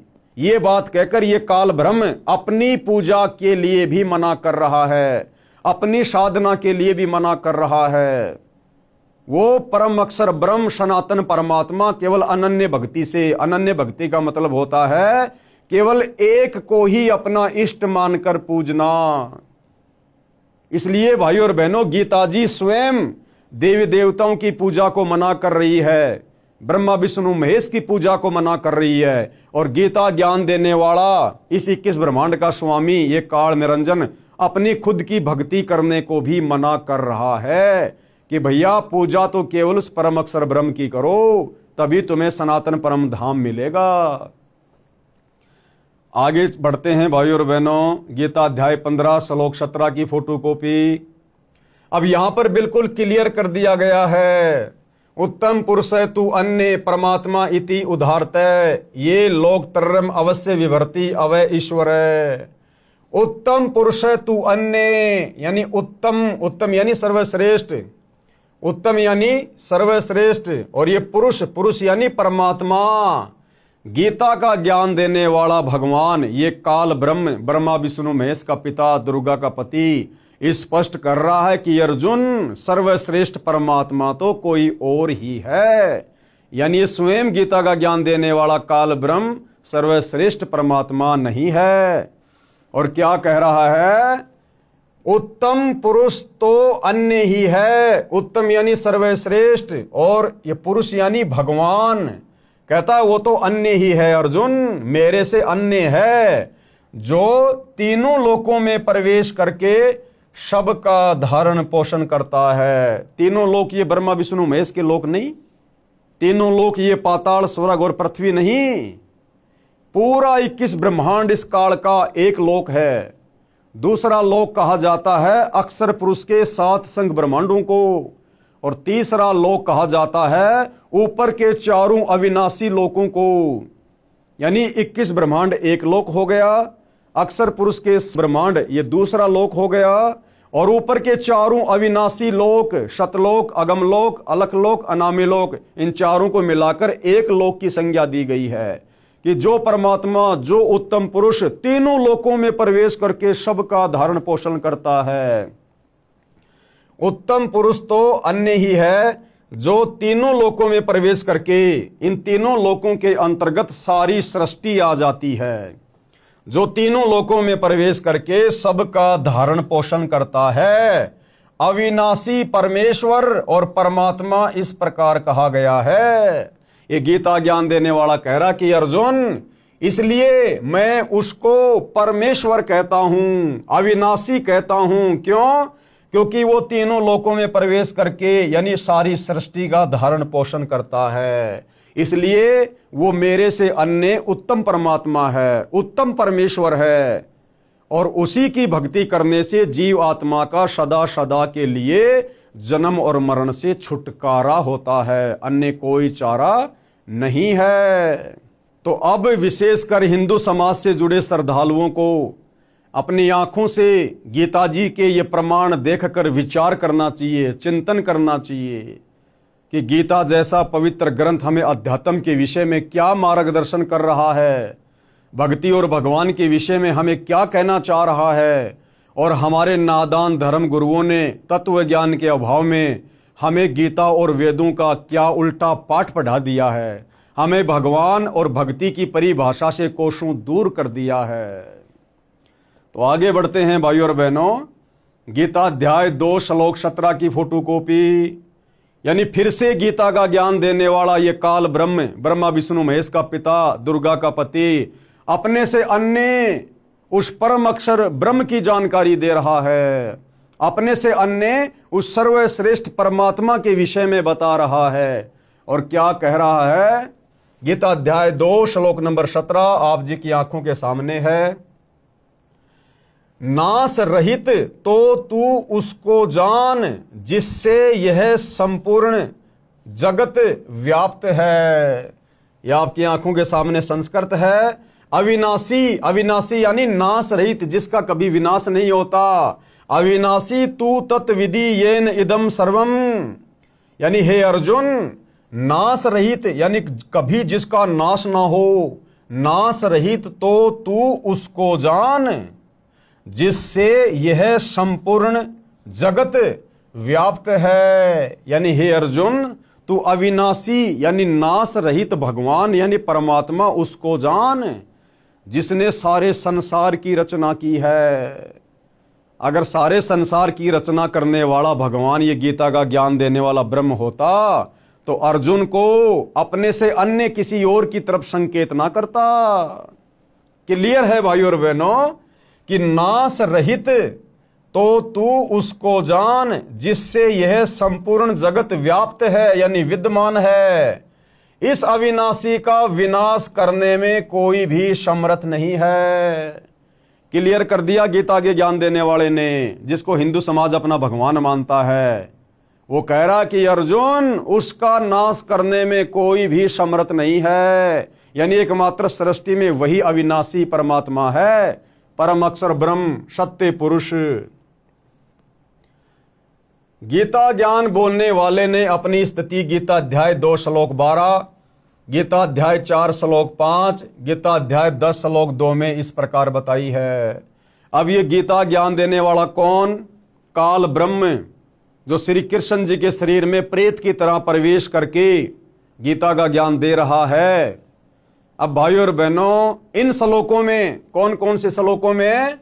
गीता अध्याय 2 श्लोक 12, गीता अध्याय 4 श्लोक 5 और गीता अध्याय 10 श्लोक 2 में अपने विषय में कह रहा है ये काल ब्रह्म कि अर्जुन, तेरे और मेरे बहुत से जन्म हो चुके हैं, तू भी जन्मता है और मरता है, मैं भी जन्मता हूं और मरता हूं।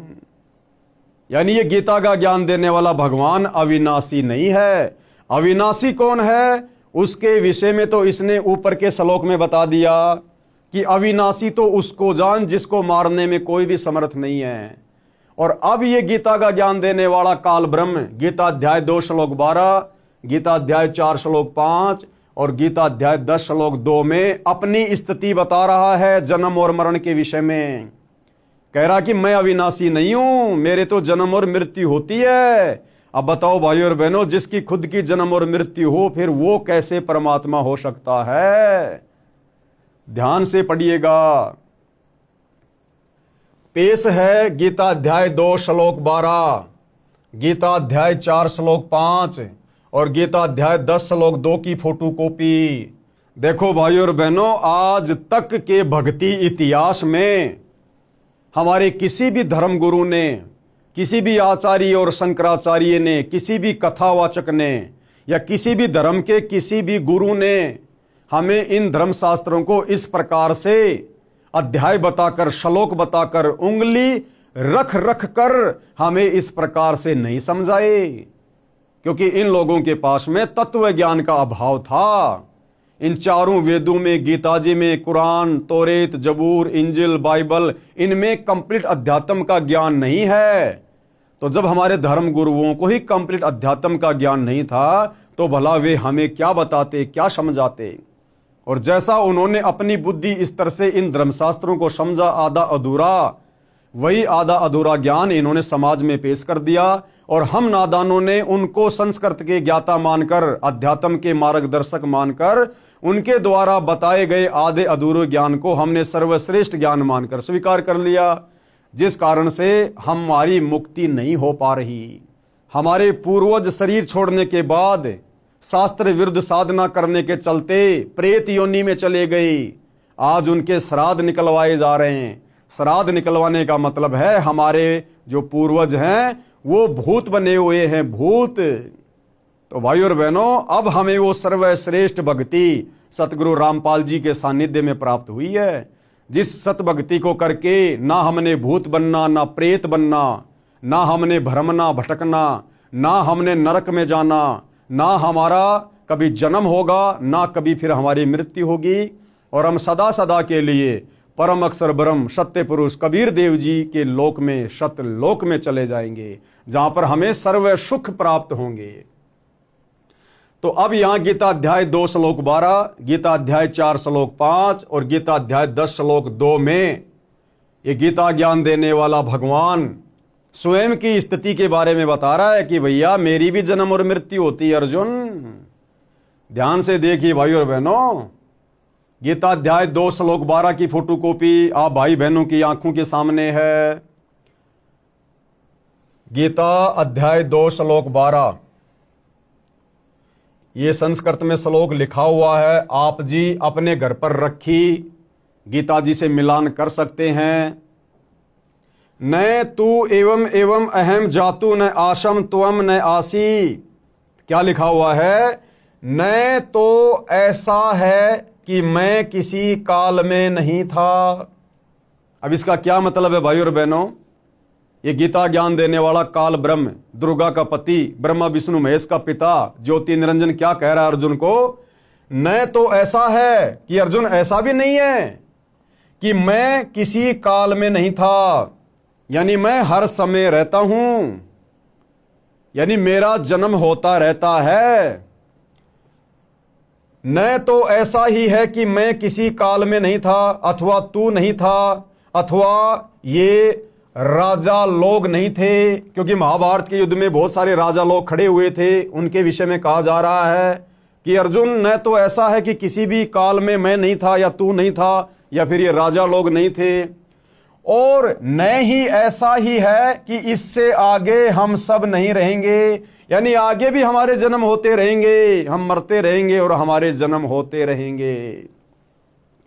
आगे चलिए गीता अध्याय 4 श्लोक 5 की फोटोकॉपी। ये गीता अध्याय 4 श्लोक 5 की फोटोकॉपी है भाइयों और बहनों। पीडीएफ में थोड़ा क्लियर नहीं आ रहा है, इसलिए दास ने साइड में उसकी फोटोकॉपी लगा दी है। आप जी गीता अध्याय 4 श्लोक 5 को देख सकते हैं। इसमें गीता ज्ञान देने वाले काल ब्रह्म ने बिल्कुल क्लियर कर दिया अपने जन्म के विषय में। और क्या कह रहा है? हे परंतप अर्जुन, मेरे और तेरे बहुत से जन्म हो चुके हैं, तू उनको नहीं जानता किंतु मैं जानता हूं। क्लियर कर दिया है गीता ज्ञान देने वाले ने कि मेरा जन्म और मृत्यु होती है, कि हे परंतप अर्जुन, तेरे और मेरे बहुत से जन्म हो चुके हैं, किंतु उन सबको तू नहीं जानता, मैं जानता हूं। यानी गीता ज्ञान देने वाले भगवान इस काल ब्रह्म की भी मृत्यु होती है और इसके जन्म होते हैं। और भाई और बहनों, जो जन्म और मृत्यु में है वो कभी भी हमारा जन्म और मृत्यु का रोग समाप्त नहीं कर सकता। जो जन्म और मृत्यु में है वो परमात्मा नहीं हो सकता, परमेश्वर नहीं हो सकता। इसीलिए गीता ज्ञानदाता काल ब्रह्म ने उस परम अक्षर ब्रह्म को अविनाशी की संज्ञा दी गई है कि नाश रहित तो उसको जान जिसको मारने में कोई भी सक्षम नहीं है। तो गीता अध्याय 4 श्लोक 5 की फोटोकॉपी ने बिल्कुल क्लियर कर दिया है। अब लास्ट में आपको दिखाते हैं भाई और बहनों, गीता अध्याय 10 श्लोक 2 संस्कृत आपके सामने है और क्या लिखा हुआ है, मेरी उत्पत्ति को, कौन कह रहा है, ये काल ब्रह्म गीता का ज्ञान देने वाला, कि मेरी उत्पत्ति को, उत्पत्ति यानी जन्म लेने की प्रक्रिया को, तो जिसकी उत्पत्ति होती है भाई और बहनों उसका विनाश भी होता है, यहां का नियम है। तो काल ब्रह्म खुद कह रहा है कि मेरी उत्पत्ति को यानी जन्म लेने की प्रक्रिया को, अर्थात लीला से प्रकट होने को न देवता लोग जानते हैं और न ही महर्षि जन ही जानते हैं, क्योंकि ये काल ब्रह्म इन सबको अपने कंट्रोल में रखता है। ये किस ब्रह्मांड का स्वामी है, ये दुर्गा का पति है, ये गुप्त रहता है, किसी के सामने अपने ओरिजिनल रूप में नहीं आता, क्योंकि इसका विकराल चेहरा है, देखते ही आदमी का कलेजा फट जाए, क्योंकि इसको श्राप लगा हुआ है परम अक्षर ब्रह्म से, कबीर देव से। इसलिए ये गुप्त रहता है 21वें ब्रह्मांड में और सारा का सारा कार्य अपनी पत्नी दुर्गा और अपने तीनों पुत्रों ब्रह्मा विष्णु महेश के माध्यम से करवाता है। तो ये कह रहा है कि मेरी लीला से प्रकट होने की, अर्थात मेरे जन्म लेने की प्रक्रिया को न तो देवता लोग जानते हैं और न ही महर्षि जन जानते हैं। अब भाई और बहनों, ब्रह्मा विष्णु महेश से भी इसने सच्चाई को छुपा रखा है कि यदि मेरे विषय में इस सच्चाई का मेरे तीनों पुत्रों को पता चल गया तो ये मेरे लिए कार्य नहीं करेंगे। ब्रह्मा जीवों की उत्पत्ति नहीं करेगा, विष्णु उनका पालन पोषण नहीं करेगा, और फिर अंत में शंकर जी तमोगुण के प्रभाव से उनको मार मार के मेरे पास भोजन के लिए नहीं भेजेगा। इसलिए ये काल गुप्त रहता है और सारा कार्य धोखे में रखकर अपने तीनों पुत्रों को मैनेजर बनाकर करवा रहा है। इसलिए कह रहा है कि मेरी उत्पत्ति को, अर्थात लीला से प्रकट होने को न तो देवता लोग जानते हैं और न ही महर्षि जन ही जानते हैं, क्योंकि मैं सब प्रकार से देवताओं का और महर्षियों का भी आदि कारण हूं। यानी 21 ब्रह्मांड में इस काल के अंतर्गत जितने भी देवी देवता हैं, ब्रह्मा विष्णु महेश है, ये महर्षि जन है, ये सब इस काल के अधीन हैं, इनकी पहुंच काल तक नहीं है। इसीलिए तो भाई और बहनों, आज तक ये अध्यात्म ज्ञान बिल्कुल 0/0 था। किसी ने भी परमात्मा के विषय में सटीक जानकारी नहीं दी, जिससे भी पूछा उसी ने बता दिया परमात्मा तो निराकार है, क्योंकि सब काल के नीचे हैं और ये गुप्त रहता है, किसी के सामने नहीं आता। इसलिए अपनी असलियत बताने के लिए दुर्गा को भी मना कर रखा है कि मेरे विषय में यदि किसी को सच्चाई बता दी तो मेरे से बुरा और कोई नहीं होगा। ये आप जिस सृष्टि रचना को पढ़ेंगे तब पता चलेगा। इसलिए इस 21 ब्रह्मांड के सभी प्राणी ब्रह्मा विष्णु महेश से ज्ञान प्राप्त, ये नीचे के ये महर्षि जन, साधु संत महात्मा, ये सब लोग भ्रमित हैं भक्ति और भगवान को लेकर। आगे बढ़ते हैं भाई और बहनों, इन श्लोकों में स्पष्ट किया है कि हे अर्जुन, तेरे और मेरे बहुत जन्म हो चुके हैं। कौन कह रहा है? गीता का ज्ञान देने वाला ये काल ब्रह्म। इन श्लोकों में स्पष्ट किया है कि हे अर्जुन, तेरे और मेरे बहुत जन्म हो चुके हैं, तू नहीं जानता, मैं जानता हूं। मैं और ये राजा लोग तथा तू पहले भी जन्मे थे, आगे भी जन्मेंगे। अब भैया जिसका जन्म और मरण है वो भगवान कैसे हो सकता है? खुद गीता ज्ञान देने वाला काल ब्रह्म स्वीकार कर रहा है। मेरी उत्पत्ति को न ऋषिजन जानते हैं न देवता जानते हैं। हम रामपाल दास व अनुयायी गीता का आदेश पालन करते हुए उसी परमेश्वर की शरण में जा चुके हैं। हम परम अक्षर ब्रह्म यानी सत्य पुरुष जी को इष्ट रूप में प्रतिष्ठित करके अपने धर्म कर्म तथा पूजा साधना करते हैं। अन्य विश्व के सभी धर्मों व देवों का सम्मान करते हैं। दास यानी लेखक कौन? सतगुरु रामपाल जी। आप हिंदू साहिबानों व विश्व के सब मानव से प्रार्थना करता हूं कि आप भी अविलंब उसी की शरण में जाओ। किसकी शरण में? परम अक्षर ब्रह्म की शरण में, जिसकी शरण में जाने के लिए खुद गीता ज्ञानदाता, ये गीता का ज्ञान बोलने वाला काल ब्रह्म भी कह रहा है।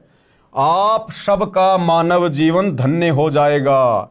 धन्य होने का मतलब है पूर्ण मुक्ति हो जाएगी सदा सदा के लिए उस अविनाशी परमात्मा के अविनाशी लोक में, परम पुरुष के सनातन परम धाम में, सतलोक में चले जाएंगे सतगुरु रामपाल जी से शास्त्र अनुकूल सत भक्ति लेकर, और सदा सदा के लिए इस काल लोक से हमारा जन्म मरण का झंझट ही समाप्त हो जाएगा। दूसरी कोई भी भक्ति पूर्ण मुक्ति की संसार में नहीं है। फिर आगे सवाल खड़ा होता है। किसी ने सवाल किया है, क्या सवाल है? आप लेखक रामपाल दास के धर्म का क्या नाम है? इष्ट कौन है? साधना क्या की जाती है? किस शास्त्र को आधार मानते हो?